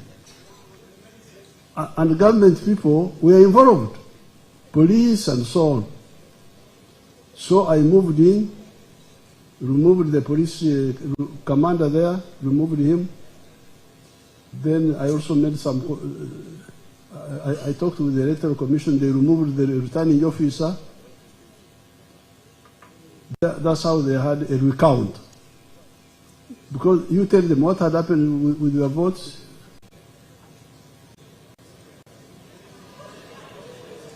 Your Excellency, what happened is that when the counting is going, there are two ways that people could cheat an election. If they don't manage to cheat you from the field, because in the field we managed to guard the vote and we had all the DR forms and everything was clear that Namere had won the election, NRM had won, Masaka City Woman MP. So what the returning officer did, in the final tally, he eliminated 11 polling stations where I had won highly. Polling stations where I had 277 votes, 300 votes. For places like Kasijyagira, the barracks, it has 4 polling stations. It is a given that all NRM candidates win those polling stations traditionally. They made sure they eliminate all of them. Honorable members, you bear me witness. You understand what 11 polling stations mean. It means 2 parishes, 2 full parishes. So they made sure all the places where I won highly. Around the marketplaces, I won very highly because, Your Excellency, your people were happy that you have removed the illegal imposer on the urban poor. So around the areas that are concentrated with those Vairi, I won very highly. They deliberately eliminated those 11 polling stations and then gave a final tally, which is fake. Instead of giving a tally for 314 polling stations, they gave a final tally, 11 polling stations less. 11 polling stations on the minimum. We had 4 cities, each polling station had 600 voters. averagely, for cities. I don't know about the village districts. So if you're talking 11 polling stations, you're talking 6,600 voters. And I was the winner in those polling stations. Averagely, I had 5,200 votes in those polling stations. So that's how they cheated you. And with your intervention now, we have 46 councillors out of 74 in Masaka City, honorable members. So when we intervened, there was a recount and Namere won. And now, what was very interesting was after, in Masaka, NRM swept all these other elections. Would you want to give the figures? The ones which came after. Honorable members, you can recall that after the MP election, we had the mayor, for cities. I think for the villages it was chairperson, but for cities we had the mayor, then another third election a week later for the division mayors and the councillors, the parish councillors and city councillors. So when His Excellency the President listened to us that day when we attacked him in courts in Rachura, when we went to Okumusalako, and he accepted. He allowed his security to let us in, and we told him all our grievances, and he intervened and made sure that the culprits, the regional police commander, then the returning officer, he made sure those positions had new officers serving. In the election of the division mayors and city councillors, for the first time in like 30 years, Masaka City managed to get a division mayor of NRM in Chimanya Kabonera division. Then out of 74 councillors that were voted in that election, we managed to get 46 of NRM flag bearers. Yet before Mzee made that intervention, before His Excellency made that intervention, in the first election, because you see there is parish councillors, then city councillors. In the first election of the 13, there are 13 in total, of just mayor and city councillors, we only got one. We only got one who won by just 12 votes in the first, before he intervened. For MP, we had not got, because they had cheated me, the MP that won. But after his intervention, we got the majority, and we are so happy Masaka City is doing much better. Thank you, Tata. Thank you. So now, what Namere was saying was prioritization in budgeting. Instead of what they call it naturally, I think in naturally they told me they call it poor raw. Scattering, kumansa mansa, ukumemera, scattering the budget. That was the problem in 2005, when Uganda had a bad situation of no power. After that election of 2006 early, I called the caucus. And I persuaded them that we prioritize roads. Yes, there are many priorities. Water is a priority, education is a priority, health is a priority, but we don't have money to cover all of them. That's why I said, can we concentrate on electricity? And if there is somebody from here, he can tell you how we moved the budget of roads from how many machines. And because of that, we are able to do all these big roads you hear, like the one from Oruyo, Guru, Kitugu, Musingo. That was done. The one of Soroti, Moroto was because of that. The one of Moroto because of that. The one of Isingiro, Mbarara Chagati. The one of Mitiana, Kampala Mitiana. The one of Masaka, Kampala Masaka. So because of the one of this one of Jinja, going through Mayuge, Namayingo, Busia. They were done because of that. And the electricity, that's how we were able to do a number of the electricity projects. So that's what Nameri is saying. Don't scatter. Let's choose some priority areas. When I was giving emphasis to works and to the roads, I was not giving the same emphasis to water, for instance. Yes, water is very important, but we didn't have money to do everything. But my reasoning was that if we do the roads and the electricity, we shall get investors. Investors will come in. Even if the villages may not have the water yet, but the investors, because what they need for them, they need electricity. Once they have that and some roads nearby, they will come. And once they come, they expand our growth and tax collection. And later on, we can come back and deal with the water. So that's what Namira was talking about. So please, don't be lured into trying to scatter everywhere. Let's agree on what is crucial. Like this year, we are talking about AFCON, so that we finish with that one. Then there are some scientific innovations which I want us to support, because otherwise we shall lose them. You take Chira Motors. They will have orders. But if we don't produce, the orders will be cancelled. And we shall never recover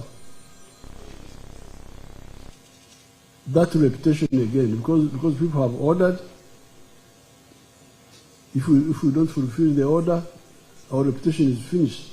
So that's why we are saying that this year, can we fund Chira Motors, Magora, Semfuka, Tugume of coffee?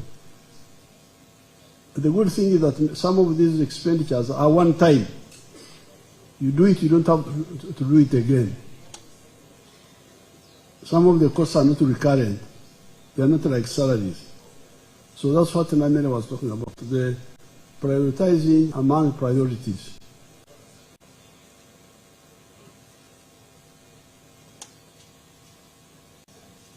The man from Kaberamaido made a very good point. Even if you are already elected, if you can bring to court proof that you use tribalism, you will be removed from your position and you will not be allowed to compete for leadership again for some years. So, those who have been using sectarianism are playing with fire because people have not bothered to follow them up. Because even if you are already elected, you will be removed by the court and you will never compete again. So those who are using sectarianism in Kaberamaido, what sectarianism was this? Kumam against Teso or what? What was it?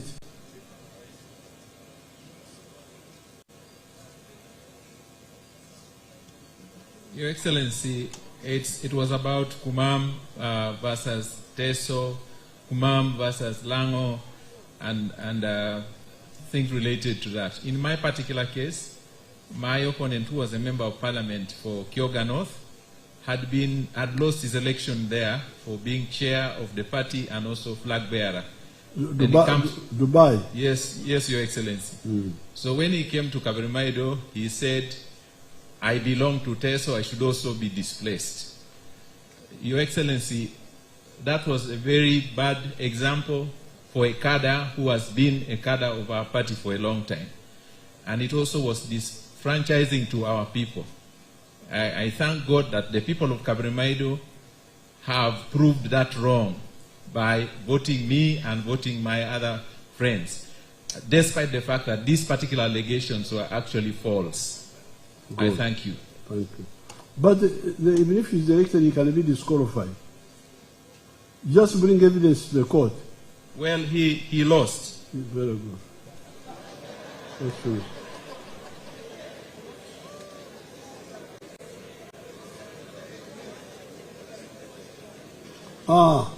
Now BKK, the ferry, you know the carelessness, I've got it. The carelessness of our people. I had to change the manager of the Uganda Airlines and borrow an elderly man from Ethiopian Airways who is now there. Now, when that old man came, he wrote me a report, big report, why the airline was not performing well. So many points, but one of them which I found was which is like the one of the Kumam man, the Teso man, was the sharing of the airline. Such a simple thing. Our wonderful people would say, Uganda Kinshasa, Friday it will leave at 7. Monday it will leave at midday. Wednesday it will leave at 4 o'clock. Now, it says it's not good for passengers. Passengers need to know, because they don't have time to follow those details. They need to know that the airline to Kinshasa leaves at 1 o'clock every day, without change. So when he told me this, I remembered our bus of Ntungamo. The one of Kabare would leave at this hour. Everybody knows. Ruakabare, Legenda Shaz. Then the one coming from Kabare to Mbarara, this hour. So now you can see now the carelessness. The way they were scheduling the ferry. We have put a brand new ferry there. But you hear how they are making it impossible. That it leaves Kabiramaido side in the afternoon. By the time it arrives on the Busoga side, it is night. So the people who are going to do business must sleep there. Why don't you see the common sense that because people are coming to do business, they want to go back? Why don't you come, bring them in the morning, and take them back in the afternoon? So works. Why can't you have such common sense? Where is works now? They are like Uganda Airlines. Monday you leave 7. Tuesday you leave midday. Friday you leave. People can't even follow what you are talking about. Yamukama.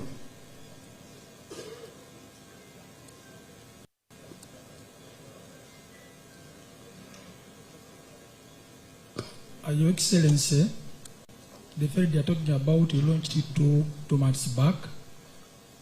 It serves Serere, Buyende, and Kabramaido.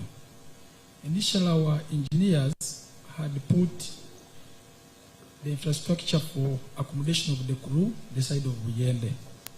Now, after starting the operation of the ferry, they realized there were much people from Kabramaido come the side of Buyende. So we are now working on the accommodation facilities for the crew from the side of Kabramaido, such that the ferry, as the way it's saying is right, it sleeps in Kabramaido, brings the business community this side, then takes them back in the evening, and it sleeps there to bring them back in the morning. The challenge was our people couldn't mind, since it is serving the 3 points, Kabramaido was the one with the highest traffic, but we're working on that one, and come next month, the ferry will be sleeping in Kabramaido because we shall have the accommodation there. Thank you.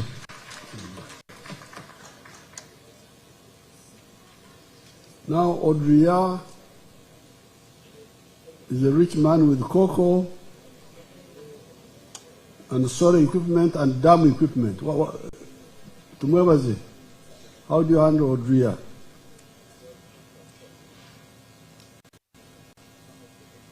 Odria's problem, he wants machinery to open more. Your Excellency, we have a fleet of about 15 excavators, some bulldozers. We once in a while intervene, so I will link up with him and we shall support him. The most sustainable, sir, we are negotiating with the Ministry of Finance in this new term to see whether we can create a favorable credit facility for large-scale farmers. You will guide us whether maybe 12% under ACF can come down. So it's still something in discussion. We shall come to it. But still, that they will not be able to buy the excavators. The excavators, Mzee, will be solved through the mechanization centers. Yes. Yes, sir. Tax on raw materials. Tax on raw materials. Finance. Which from finance?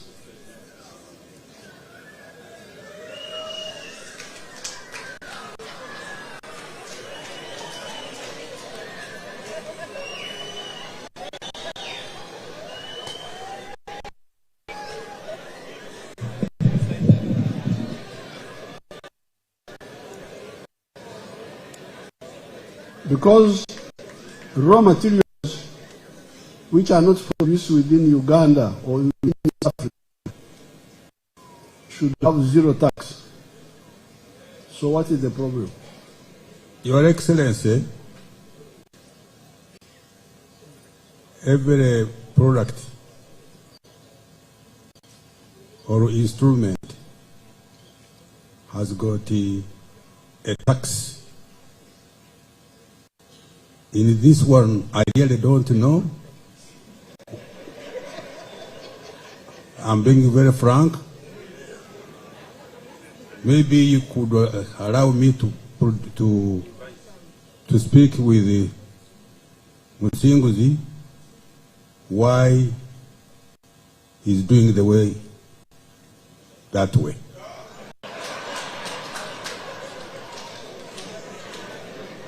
Okay, now the organizers of the retreat, you call the people to come and answer that.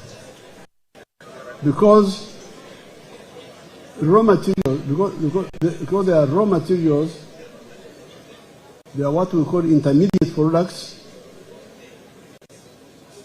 Raw material should be zero tax if they are not locally produced. Intermediate products are 10% East African rates. So you invite the ones of URA to come and answer that question. Toduong, are you here? Yes, sir, we have taken note.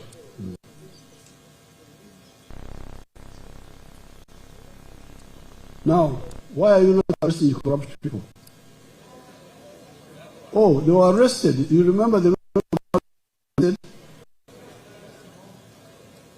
were arrested.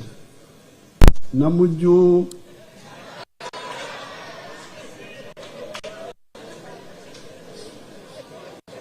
Akamba,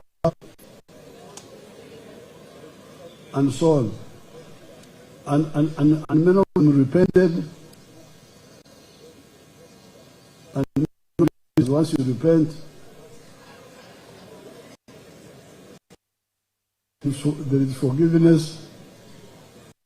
Is Namuju here? Namuju, you come and tell them how you repented.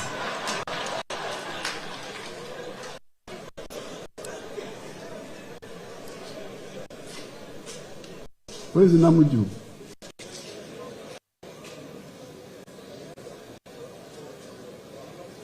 She was a a resident of the prison for some months. Is she here? Where is she? Don't hide. Where is Namuju?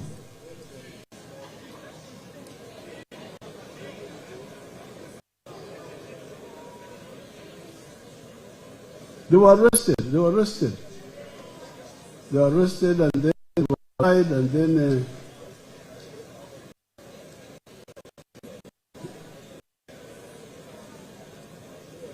they were arrested.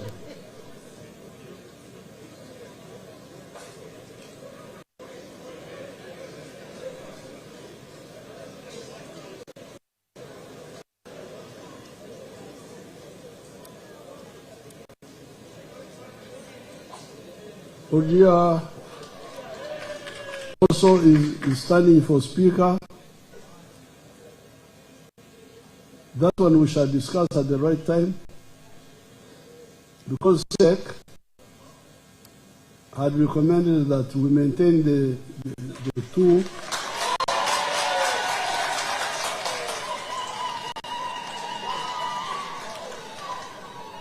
because it had become like a tradition. But this was not stop it, our recommendation. It is not us who decide. We recommend and then we can reason why. So now we shall be able to discuss it and why. But we are not the project. We recommend and we support our recommendation with the reason. If Odria wants to be speaker, we shall discuss it at the right time. And all others who want to be speaker, they will weigh our decision of SEC with all the factors. MP for which guy of integrity, very good. I'm very happy to hear the integrity of the people, the MP. From Bugisu. Then the MP from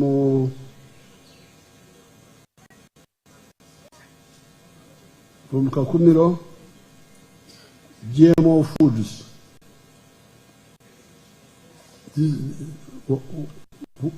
Agriculture, are you the one? Are our seeds safe? Yes, Your Excellency. The round races or the traditional seeds they are talking about are conserved. There are two approaches to conservation. Maybe in my presentation on Sunday, sir, I will give a detail. There is what we call in situ conservation, where we have the botanical gardens and all the varieties are conserved there. That's why our scientists speak the resilient roots for creating the hybrids. Then we have the gene banks in the narrow institutes. So we do not make GMOs. We only have hybrid seeds. Because these round races alone, even if you leave them and you continue broadcasting the way we used to do, they cannot match the changing climate.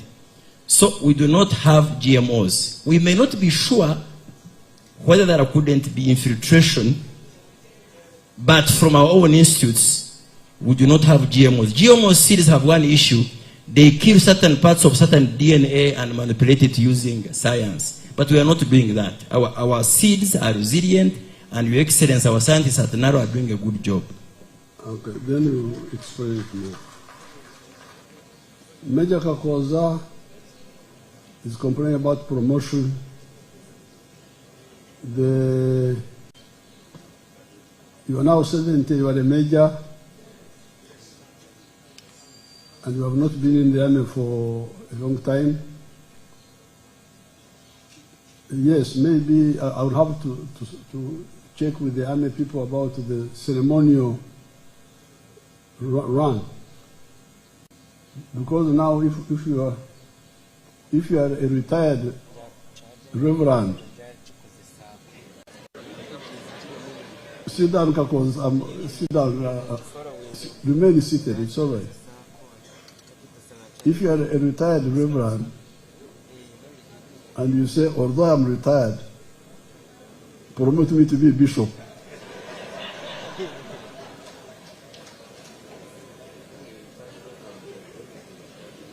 If you are promoted to bishop, which diocese are you going to manage?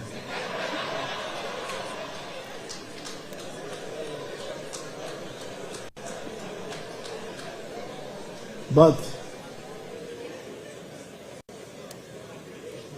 I think one can look at because these ranks, they go with the responsibility you have in the army. You are a captain, you are commanding a company, you are a major, you are commanding a battalion, lieutenant colonel battalion, brigade colonel, brigadier, you are commanding a brigade, the general, you are commanding a it's like the church. For the parish, it is the reverend. For the diocese, it is the bishop. So, but the ceremonial, I will examine that.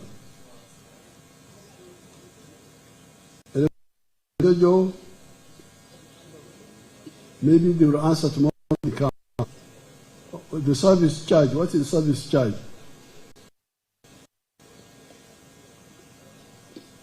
Then the lady from Jojo, Baguma, what is the service charge?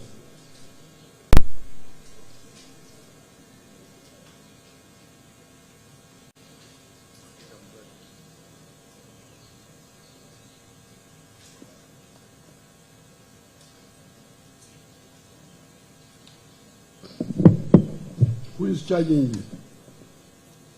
Your Excellency, UEDCL is charging 3,900 shillings per month as service fee. To whom? To the consumers of electricity.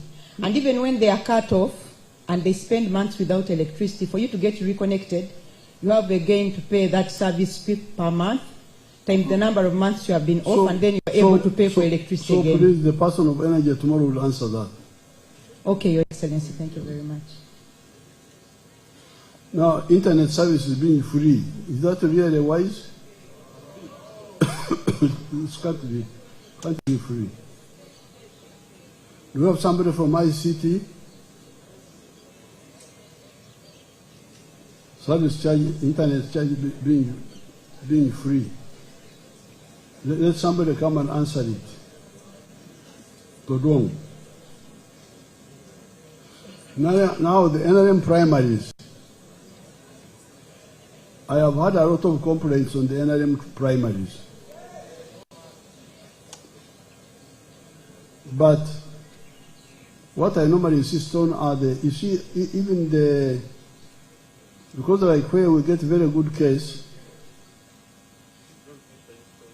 we are strong enough, we are able to, where I would get clear facts as chairperson of the party, I would intervene and insist on correcting the situation. This is what happened in Namtumba. Namtumba, the chairman, they had announced another one. Is there somebody from Namtumba here? This is Omumbeda. Omumbeda Namuganza.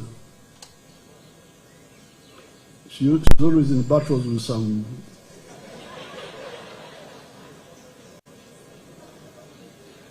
What had happened in Namtumba? Thank you, Your Excellency. What had happened in Namtumba, we voted for the NRM chairman, Mr. Simon Menya, and he was announced.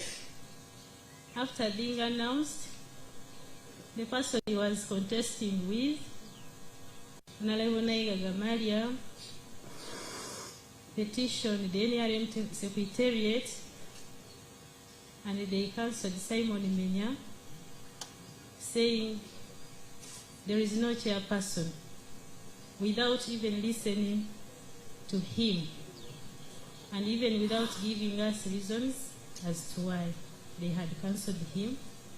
They were simply saying the elections never took place.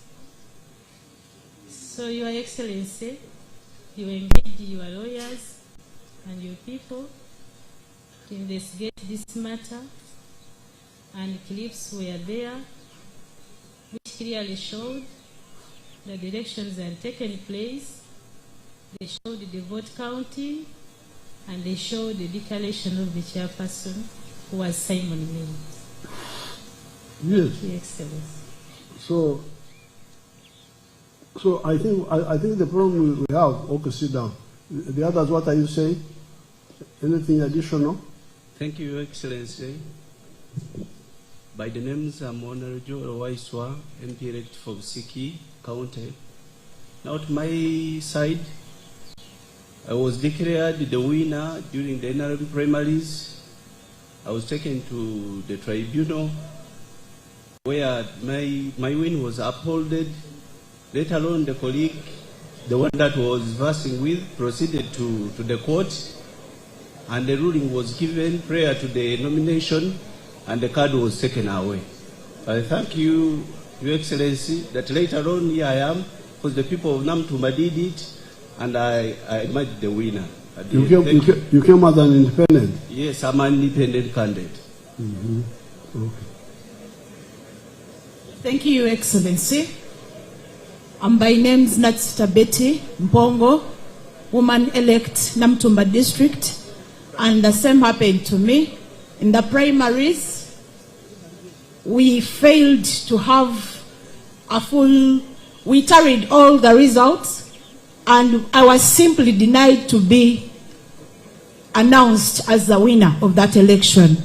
And I want to thank you, Your Excellency, that when you came to Namutumba, you made it clear to the people of Namutumba that when a cow is moving, you don't call it meat. And the people of Namutumba stood to it. We want to thank you for that statement, because at least you gave them liberty to choose whom they want. And we want to thank you so much that here we are. Thank you, Your Excellency. So you came as what? You came as? Independent, sir. You came as an independent? Yes. In Namutumba, all MPs are independents. Because there was body primary. Exactly. Thank you, Your Excellency. They are all NRM. There is no opposition. There is no opposition. Actually, it was just because of the primaries. Okay. Thank you so much. So, me, what I think is that you, the political actors, you need to have a network of supporters who become your election agents. Not young people who are paid salaries that they are your agents, you are going to pay them. When we were having elections in 1980 with UPC, my agents were all supporters, not people who are paid. If you have got reliable agents at each polling station, and the votes are, first of all, they know the people are coming to vote, they will tell you. Second, when the counting is done, they will be there, they will record properly. Then, even if somebody tries to tamper around, they'll give you your own results. The results since 1980 and 1996, our results, our elections are on the polling station. If you have got vigilant agents, they watch the voting, they watch the voters register, the counting is done, they record, the elections are finished. The rest is just adding up. But I think the problem you have that you don't have, so there's no anybody can cheat, because even if they cheat, you have the risk from your own agents. Even if the Electoral Commission tells lies, you can come and challenge them. So, I think you people, you need to deepen your political work. Have agents who are farm people, not people who are looking for allowance, you don't pay them, they keep the results. What sort of agents are those? I think that's where the weakness is. So otherwise, if you bring me clear case like this one here, I can intervene and sort it out. But when things are not clear, you also don't have reliable agents, you are complaining, it's not a clear case. That's why I say, okay, continue to research. If you bring facts, even after the election, we can act against person, even criminally. Some can even be tried for crime. Because like fraud is a crime. So I think you should sharpen your organizational skills and also your the resistance skills.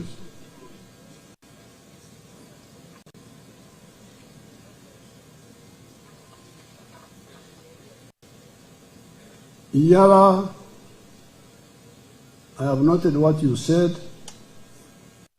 and after the elections, PPS, I want to meet the Yara members. PPS. Now Namsindwa, our granddaughter, who is being persecuted by bad people, Narwe Senga Wabana. Narwe Saruano. Oroka wala ukaka wao mbuka Kenya. Bagama mbukade yo Kenya. Ate kaje no kufundirwa. Akana ako, that girl. Get her story. Thank you, Papa. Andy? Come and give your contact.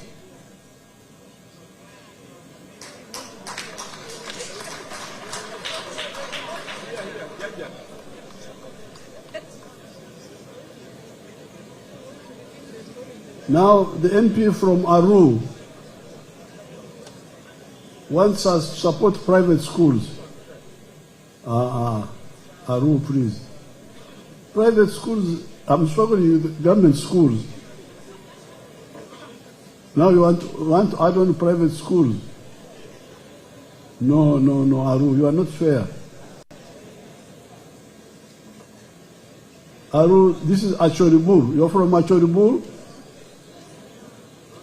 Pachokwene? Pachutie kwene?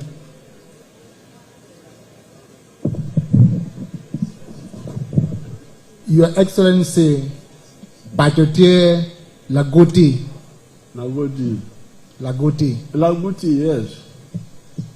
No, we can't go to fund private schools when we are struggling with the government ones. This is not fair. Lagoti, this is not fair. This is not my bear. This is not my bear. Apoyo Ladit. Apoyo Kwirmaber. Ruakme, Achori, Ruakme, Lango, Ruakme, Nebi, Papwach, Duchu, Kwirmaber, Apoyo. We are speaking our language, these fellows are lost. I am thanking my people in Achori, Lango, Nebi, for in our local language there, for voting very well. Because Padre was saying they voted 87%. Nabulo Sidongo,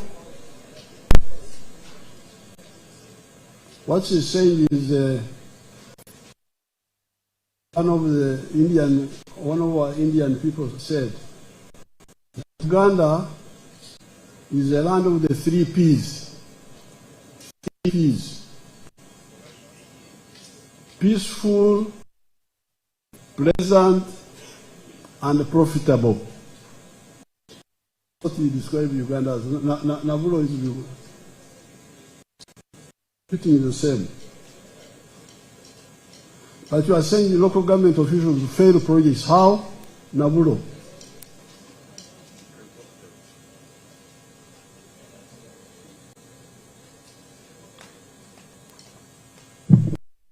Thank you, Your Excellency.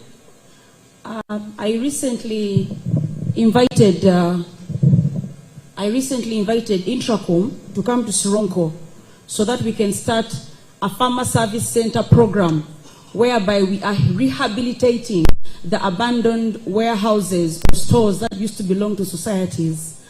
And unfortunately, I was told to wait for the new government after I swear in. However, many of the participants or the stakeholders of the district bought the idea and they offered 50 acres or more of land to set up a demonstration farm to train the farmers of Sironko. The LC5 chairperson and other people, I will not point out names. I mention him because he's opposition, and other people have made the whole thing difficult. And this is not the first time. Previously, in the other programs I brought, my honorable woman member of parliament also failed some programs. Now, but if you want to use the abandoned buildings of the cooperatives, you need to get permission of, you have to involve the Minister of Cooperatives, I think. Because I don't think the local, who is in charge, this is all agriculture. Cooperatives is under agriculture, isn't it? It's under trade. So who is in charge of cooperatives here? Somebody come tomorrow and answer that. Because now what the old buildings of the cooperatives are responsibility of the Minister of Cooperatives. I think. That's what I suspect. So those local people could not, but the Chief Administrative Officer should quickly advise you. You're absolutely right. The Chief Administrative Officer should be somebody who is knowledgeable, who should guide you, say, if it is that one, you go here, you go there. So, the Prime Minister, is the Prime Minister here? Take up that case of Nabulo. Your Excellency, I have a similar case, and I thought I would chip in on Intracom. Who? This is Honorable Kitty Peter, MP elect for Tor County. Tororo County? Tor County in Bukwo. Tor County in Bukwo. We had the same organization, Intracom, which came to Bukwo, but though we have not yet fully assumed the powers, like Honorable Nabula said, the process was not very clear. And we're asking that maybe next time, if there are investors, we feel maybe right processes are taken, so that all leaders are involved and they can understand the investment and is welcomed by the community. Yeah. But Nabulo is right, because like the cow is the local head of the civil service. Yes. So she should be knowledgeable to say, if it is that one, you go here, so that people don't waste time as if there is no. Yeah. Thank you. And similarly, Your Excellency, Sabay region was recently hit by landslide, and we want to thank you. Recently, we launched with the Prime Minister the resettlement of Phase 2 in Soy County in Queen. But however, there are little concerns in Bukwo. Bukwo is of course located in the slopes of Mount Elgon, and most of its land is a little more fertile and productive. Of course, there's been a kind of swap from the lower and the upper side. In the lower side, in the upper side, 1 acre of land costs 30 million, where Honorable Right Prime Minister is taking our people is, I think it costs around 4 million shillings. We're saying if the policy could be accepted, that if this land could be used to plant trees or coffee, say that people are shifted, but the condition is you either plant trees or coffee in this land. Which and land then, now? The one in the lowlands or upland? In the upper land. And then they relocate to the lower lands. And then finally... So who would own the coffee? The coffee will be owned by the individuals who own of the land, the affected the communities. And then... they keep the land in the highlands and then they get the land in the lowlands or what? Yes, yes. Yes, they are instructed to plant coffee and trees. They don't settle there. Prime Minister, you studied this properly. Yes. And then as the Prime Minister is... Don't answer ad hoc here. You go and study it and then... And then... discuss with them. And then finally, Your Excellency, these communities which were affected by landslides have been in the camps since last year. Most of these, some of their children passed senior 6 of recent. I was requesting that if we can offer these senior 6 who passed very well and their parents have been in camps and in the camps, in the holding grounds, if we can offer them state scholarship for this year. Please, I would be How many are they? There are around 8 of them. Okay, I will support them. Thank you so much, Your Excellency. My State House Controller. State House Controller, the children who are in the camps, of the people who are in the camps. No, we don't want new issues. Let's finish the old ones. Sit down.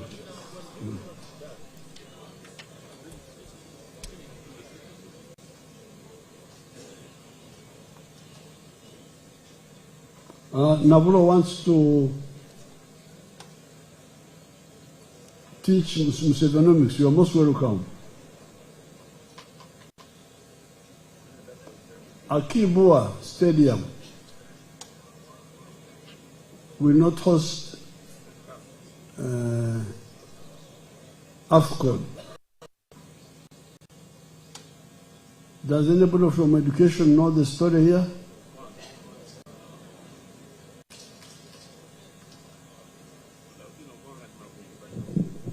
Thank you very much, Your Excellency, the President. Your Excellency, on behalf of Mama, according to the Confederation of African Football, each of the 3 countries are meant to present 2 stadiums. For the case of Uganda, we agreed that we have Nambole as our main national stadium, which is a 45,000-seater, then Hoima. For the case of Akibwa, Your Excellency, we also agreed, because it was one of the conditions they gave us as country who are hosting AFCON, that you must have a backup stadium. What? A backup stadium. Mm-hmm. In case the 2 are not ready and the other one is ready, we should be able to have that standby stadium. Your Excellency, I want to confirm that Akibwa, for purpose of this competition, will be our backup stadium. However, Your Excellency, you are aware, sir, that there are other amenities which are needed for it to qualify to host this competition.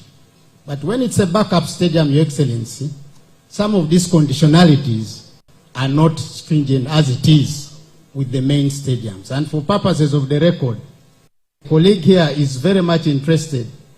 Issue number 1 is the road of Konayeri, Icheme, Bobby.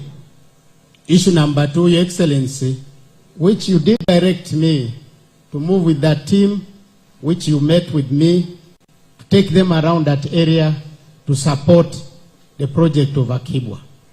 In case would be able to have it used. The other one, Your Excellency. Which team was that? These are the Egyptians, the Samco people who are constructing a Kibwa Stadium. Yes. Currently. So why are they not doing the other things? According to the several meetings we held, Your Excellency, according to the PSST, the letter is before you and it awaits your consent for purpose of refinancing of that project, to have that road worked on, then also the Gulu Airport, sir, to be worked on. Oh, okay, PPS, make sure you bring that later. PPS. Because it is those two conditions which are hindering the Kibwa to be fully operational for purposes of us being ready. The other, sir, is now the question in line with the support you directed, and according to what we presented to Cabinet, is the question of the hotels, support to the private sector. That is now one issue which is coming up again from our brothers and sisters from the Lango and Achol sub-region. But sir, on the sporting point of view, we already have resources to contract the training speeches in Igulu, that's Peche, and Gulu University, and work is already meant to begin next week. We have money to construct a training pitch in Lira, in Akibwa itself, and Lira University, sir. That money is already ready to continue. So the main hindrance, sir, is specifically the support for Gulu Airport and the road, that is Kona Yeri, Icheme to Bobi. That is, sir, those are the main issues which are outstanding. Thank you, sir. That letter, PPS. PPS, you are around? Okay, thank you very much. The other key issue is that for the infrastructure to be fully completed, we needed support for the hotels and also upgrade for the hospitals. You talked about it. Okay. Thank you.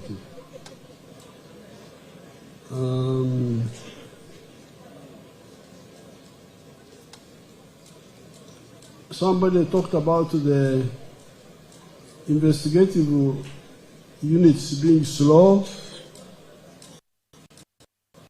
Who was this? It was the same. Yes, Your Excellency, I can give just several examples. I have a case which I raised in 2024 on the district engineer. It was investigated. They confirmed in year of Kole district. Okay. 43 million was confirmed. That was embezzled and was supposed to be refunded. Additionally, again, there was also the public accounts local government. They investigated additional almost 38 million. Again, additional investigation from the Auditor General. Total of over 200 million shillings. I raised this issue in 2024. And in the public finance... Now, Norway, so, call Rebecca Twine to come and be in touch with this member of parliament. Rebecca Twine, the lawyer. Thank you. Okay, Norway, so. But you briefed the anti-corruption unit? Yes, Your Excellency. They have all the information and all the evidence. I will now follow it up. Thank you. You see that on the issue of corruption, you are the fighters against corruption. You, in the 1960s, how I became popular in the Ankara area, I was not a member of parliament. I was just a student. And I taught temporarily for some months before going to university. But in that time, I would have fights with the veterinary officers who were stealing the government veterinary drugs, with the medical who were stealing the drugs in the hospitals, with the teachers who were impregnating young girls. I was the fighter. So you, the member of parliament, like this one here, what he's doing is what you should all do. You are from the community. You know what has there.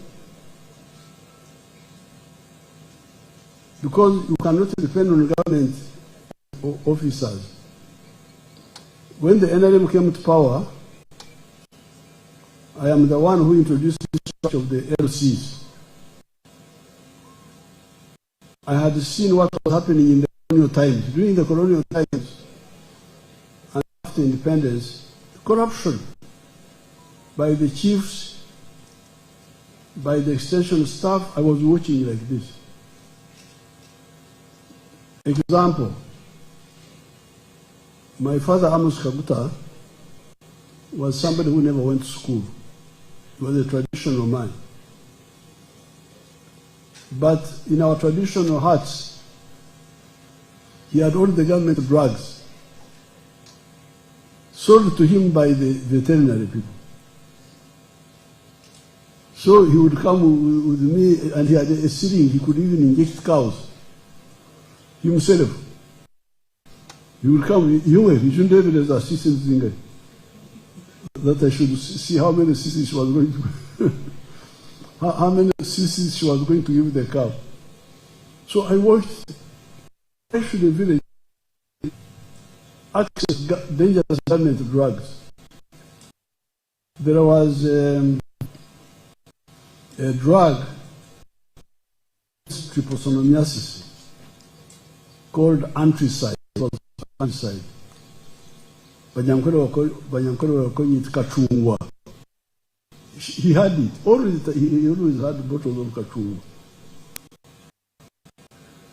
In the national hut, where we were even having fire in the same house.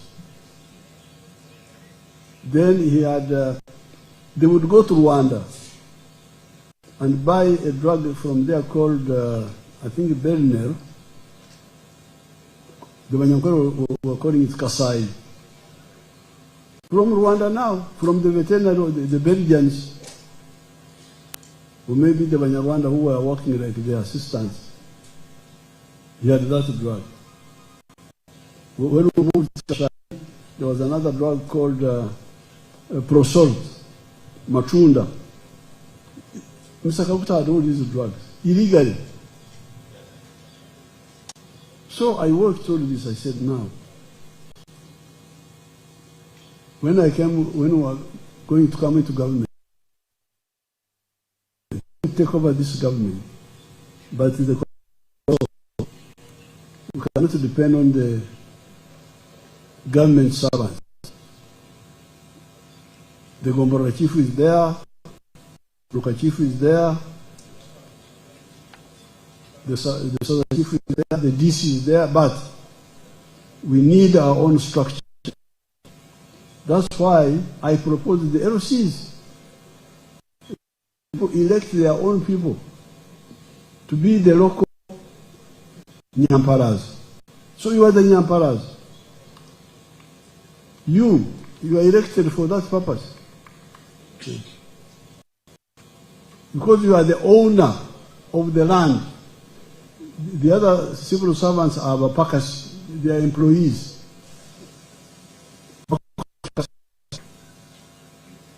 Employees sometimes don't work as hard as. So what the MP from the one who was here, what he's doing is the right thing. The one to follow up told me that he anti-corruption. He's helping me to do my work because I have asked him. Did you inform me? Yes, I informed them. What did they? I'm now going to find out. You anti-corruption. You got a report from him. You are part of the problem. Go to him. This is how we can clean. So you are the ones really to lead the fight against corruption. Corrupt people like Namere was telling you. I've been supporting some people. They come and but me, I get, and then I support.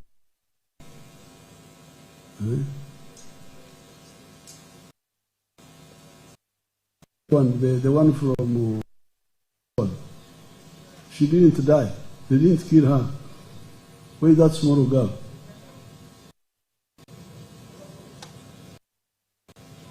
Come. So they see you. That one was about to die.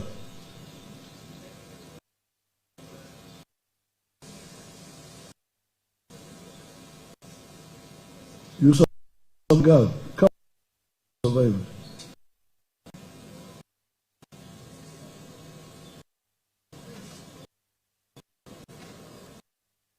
That's it of, is it a soldier or a police? Yes, President, she's a soldier. Huh? Military police. Military police. Right now, she's in Somalia. You can fight people. So you survived? Yes, Your Excellency, I survived.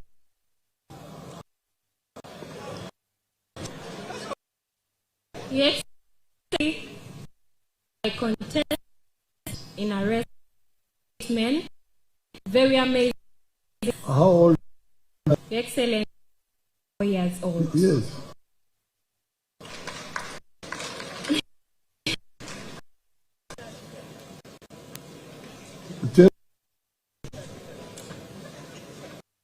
Excellency, thank you for this opportunity, journey as well. My name is Yoweri, Member of Parliament, Burak, Member of Parliament elect, President of the University Business School, and also contested for Guild President under the National Unity Platform, but later on I saw the light, just like Saul in the Bible, Your Excellency. Immediately after finishing, I offered my candidature to the people of Arua district. While going to Arua for holidays, I saw a few gaps here and there for my people, Your Excellency. It took me to offer my candidature to them. As a young girl, I know that I have my advantages as well. But then I reached and I saw that there is a gap when it comes to the constituency level, that is MP. And I spoke to my people, I shared with them my vision. And yes, they chose me, they voted for me, and I'm very, very grateful, Your Excellency. You were fighting how many men? Your Excellency, I contested with 8 men. There were over 8,000 votes in the election. Thank you. Your Excellency, Award for Vinimini Saro. Another thing, Your Excellency, I'm very grateful that I've gotten the platform to actually speak. One issue on the PDM. It's not an issue, it's a concern that well. Your Excellency, I believe that the allocation of funds on PDM is usually on perimeters people. That one will know. Okay, Your Excellency, but in Ivura in particular, you get to realize that a place like Bora County, with only 4 sub-counties and 32 parishes, has a population of more than 100,000 people, Your Excellency. I kindly request that this is looked upon, especially if you really want to see the productivity, efficiency, and optimization of PDM. Our people down there in Vura are really receiving PDM well, because you get to realize that the money allocated for a parish is not enough. A parish with over 19 villages, Your Excellency. So I kindly request we consider population and not the perimeters, and look at Bora County as well. Muzei, if you can give me an opportunity, I'll call the local leaders to come and share more with you at the district. Thank you, Award for Saro. Now the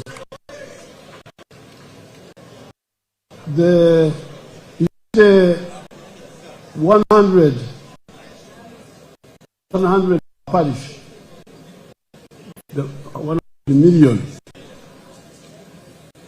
We are aware that in some areas it may not be enough.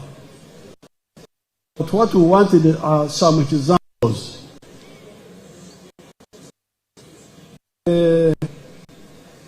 If you look here in the cattle corridor, like where you are now, I don't know whether you noticed when you are coming. life has changed. People here are much richer now. They have houses, they have cows. They can improve, but they are much better than they were. But in 1959,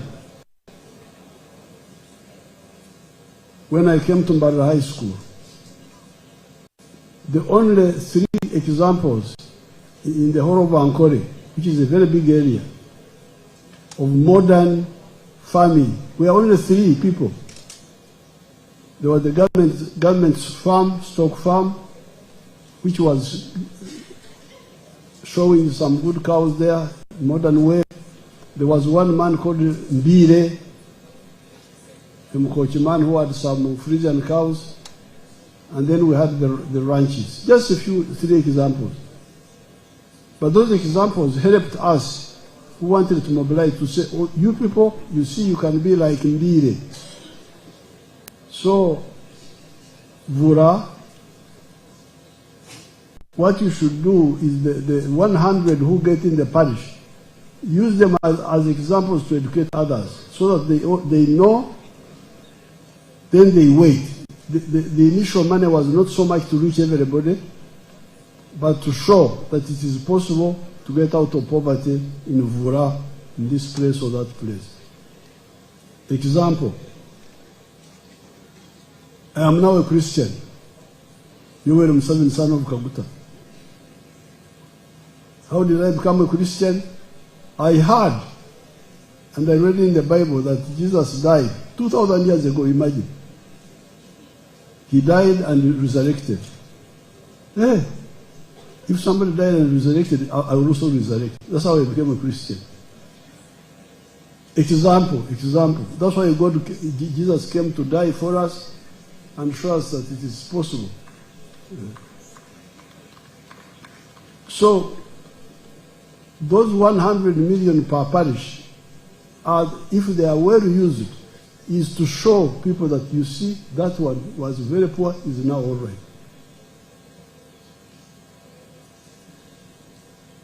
Do I have my films here?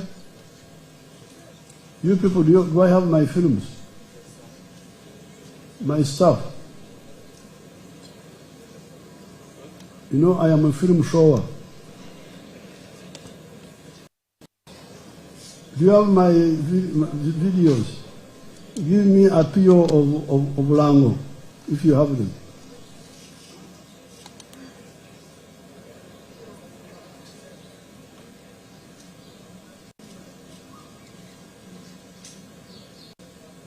They don't have, they just...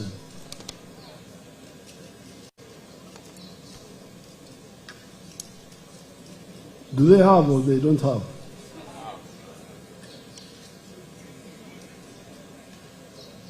We just came for Gambonwe.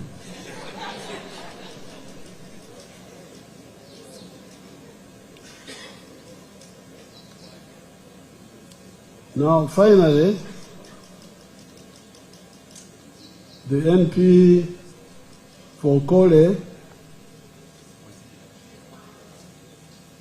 has trained some youth who need some support. Maybe what I can, to do it structurally, because I have created a circle per district for my graduates of the presidential skilling hubs. I've created a circle for each district. So if you fellows, you say, you have trained some, let me show you my examples.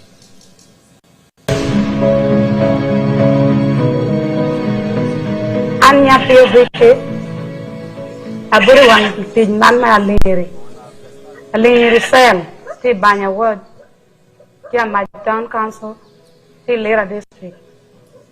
Her name is Apiofiki, a resident of Aling Risel, Banya Ward, Amach Town Council in Lira District. Agamusian PDM,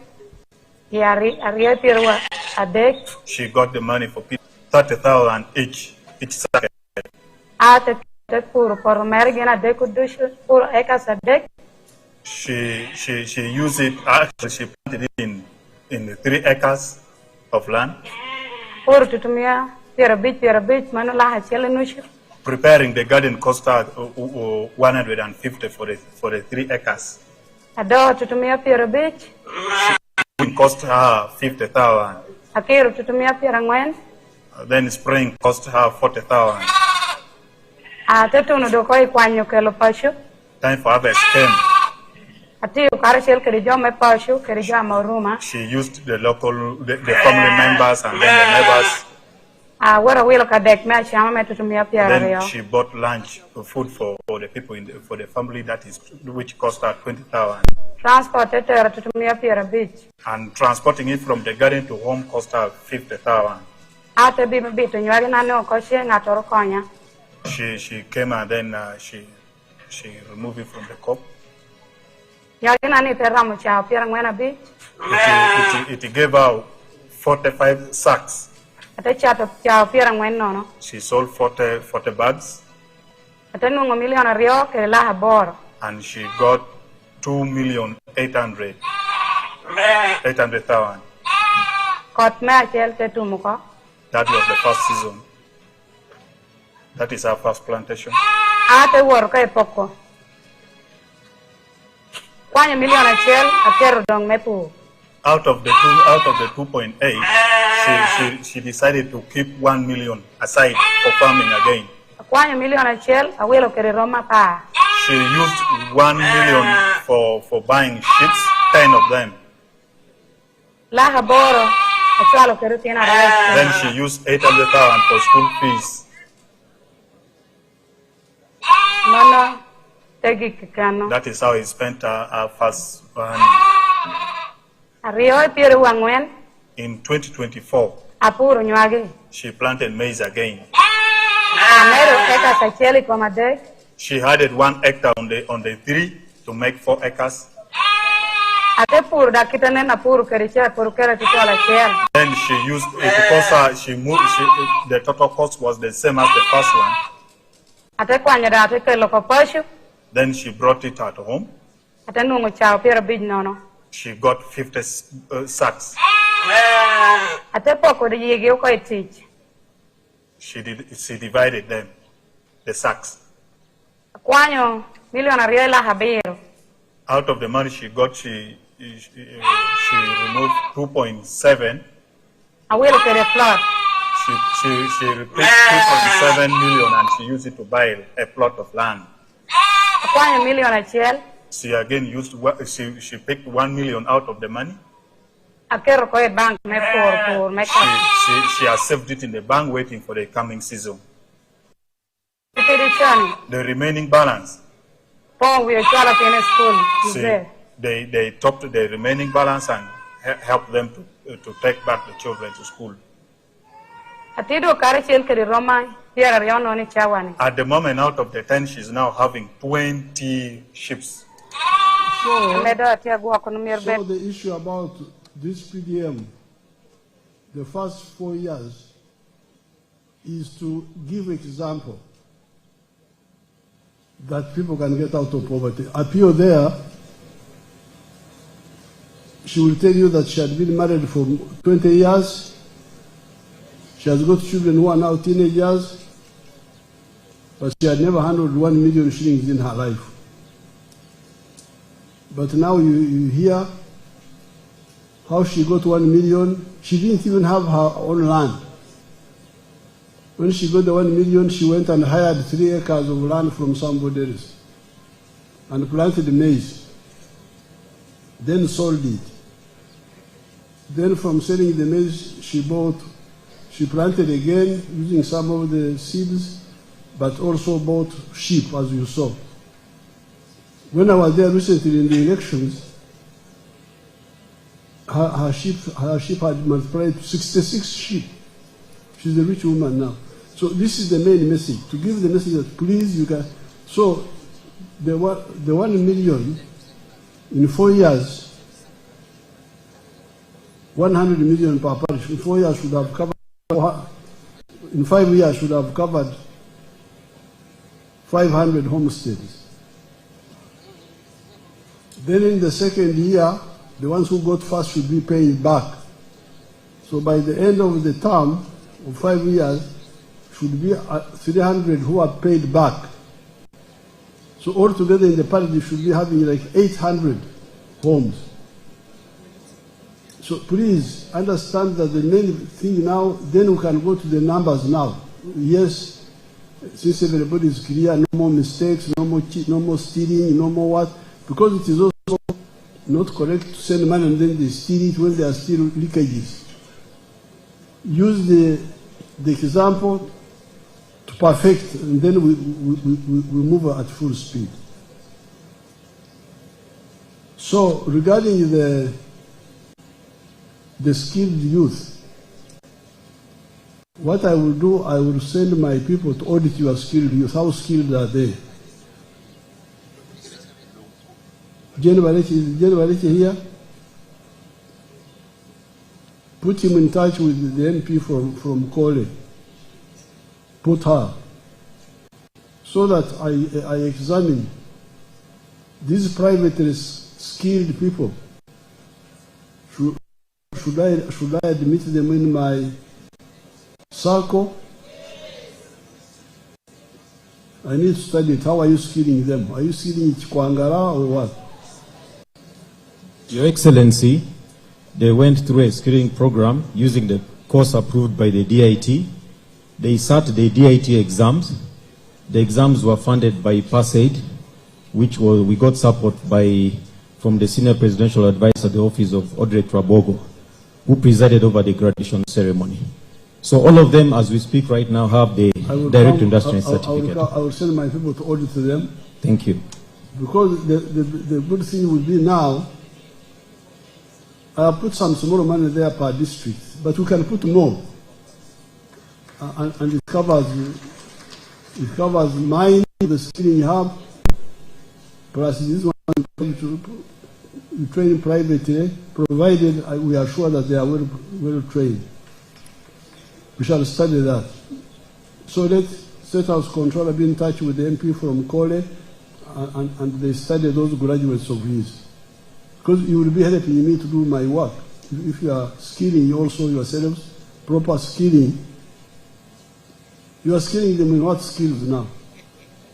Other than hair, salon and all that.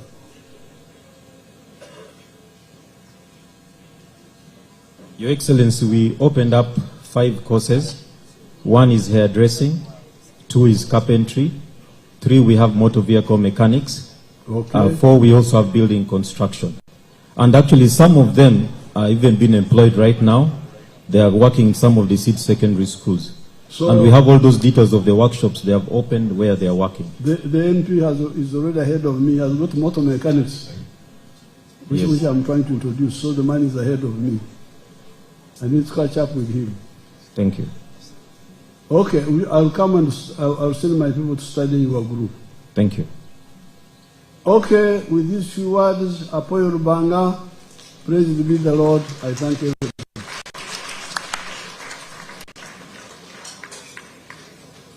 Honorable colleagues, let us thank His Excellency the President for the responses he has provided to our concerns and the guidance given.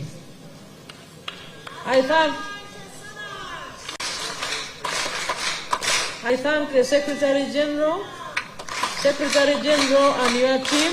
Thank you very much for giving me the opportunity to chair this session, and I thank members of the NRM caucus for the cooperation demonstrated.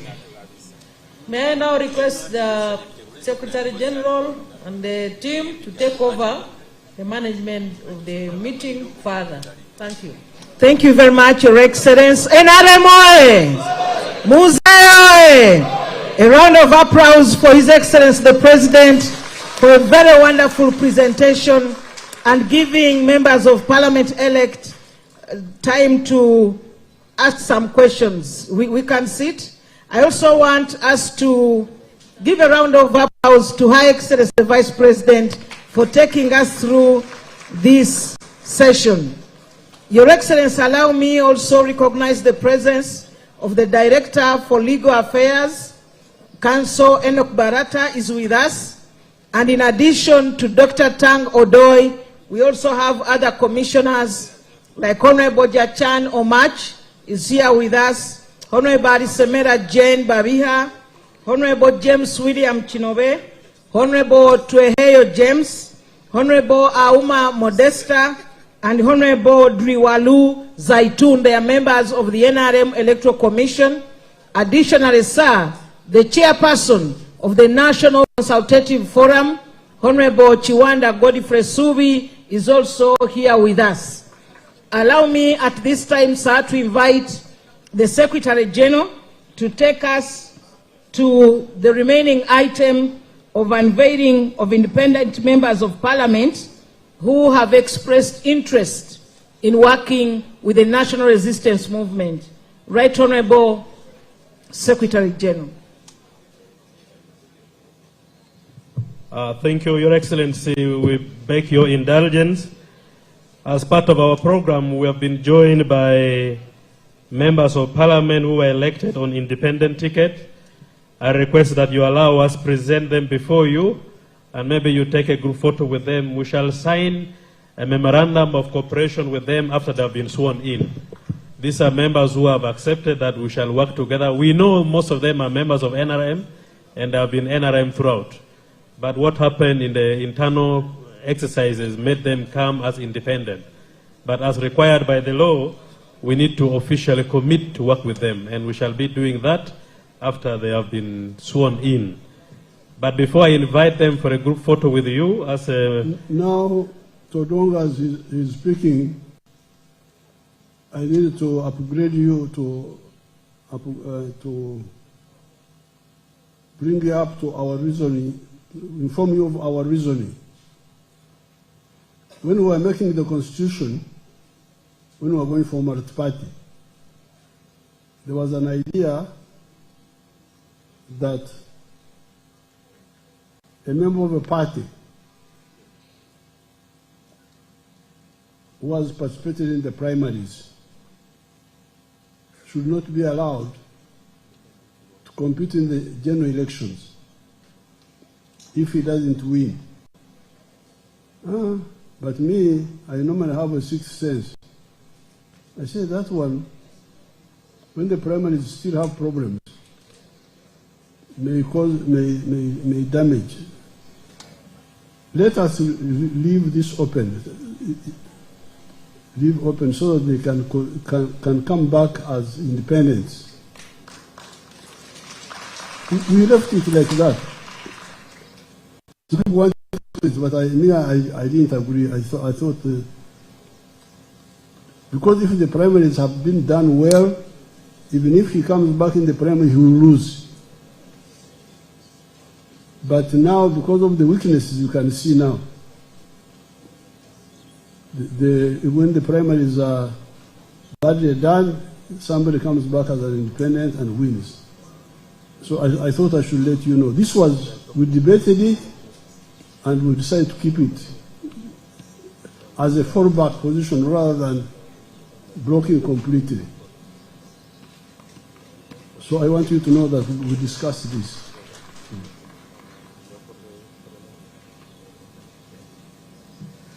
Thank you, Your Excellency. These members are 49 in numbers.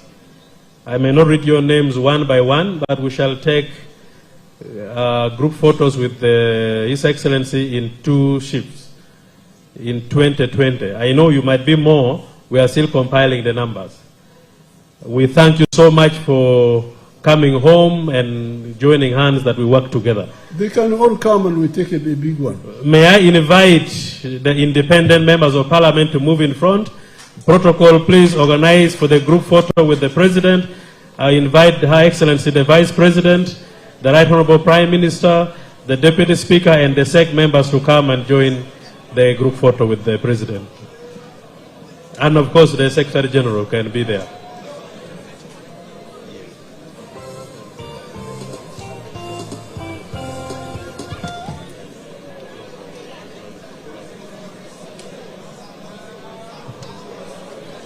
As As the independent members of parliament, those who have expressed interest to work with the NRM are taking the photo with our leaders.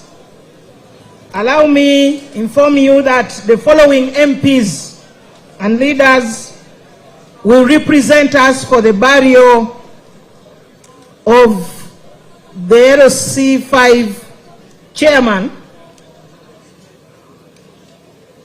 The LC5 chairman of Chikube, they will be led by the vice chairman of NRM of Western Region, Honorable Jonad Asimwe. We have Honorable Pius Wakabi. Now, let me organize my independence. Bring some chairs, about 10 or so, put them in front. About 20 chairs. Bring 20 chairs. Now, they're facing the other side. Facing the other side. Bring 20 chairs. Bring those chairs there. Put in front, facing that side.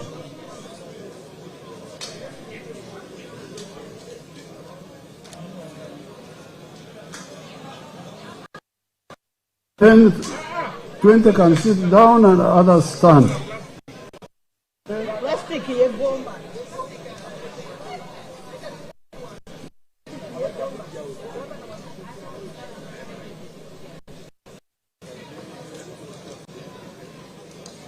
As it is being organized, the team which is in Kyankwanzi here, like I said, will be led by Honorable Asimwe. It includes Honorable Pius Wakabi, Honorable Naziwa Margaret, Honorable Wemba Beatrice, Honorable Jovia Katsim, Honorable Biamukama Rogers, and Honorable Kenneth Nyendowa. Members, on a sad note, allow me also to inform you of the passing on of Honorable Magogo Moses' mother, the mother-in-law to the Right Honorable.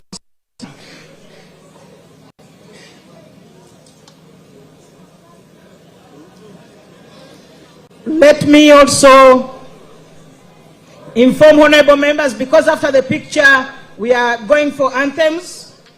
Tomorrow, the first paper, as usual, we shall start with the warm-ups and the exercises. Then we shall have Parliament and the effective legislator by the Right Honorable Deputy Speaker. We shall have managing cohesion within the NRM Parliamentary Caucus, unpacking the dynamics of the whipping system, of the high attrition rate and its implications to the party. Then we shall have practical life and experiences of former parliamentarians, where we shall have Dombo, who was there for 20 years, Honorable Dombo years, Honorable Namaya Anja for 15 years, and then we shall have the minimum standards of the etiquette, decorum, and personal management to be presented by Honorable Wajire Vincent, and then managing personal finances as leaders, plus wealth acquisition management as a legislator. Honorable members, let's rise up as we conclude the day.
NRM oye!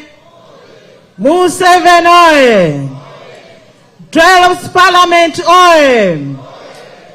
We want to continue thanking Mzee, and the DJ can give us the revolutionary songs.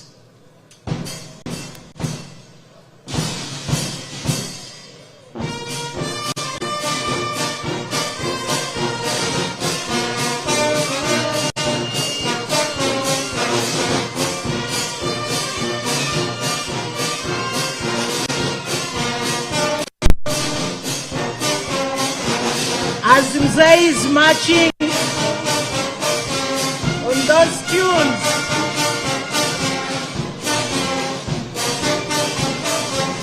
towards the leaders, the members of the Central Executive Committee who are going to see him off. There is a lost and found phone here.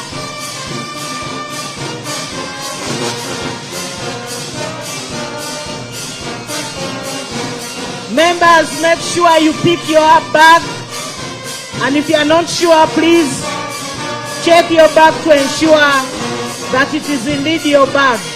Otherwise, we continue to thank the national chairman of the mighty national resistance movement, the party that has led Uganda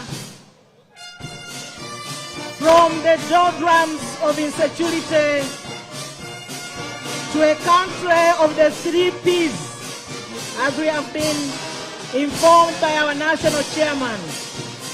We want to thank the members who have made presentations today, who have chaired the sessions, and most importantly, all of you for being a wonderful audience. How good it is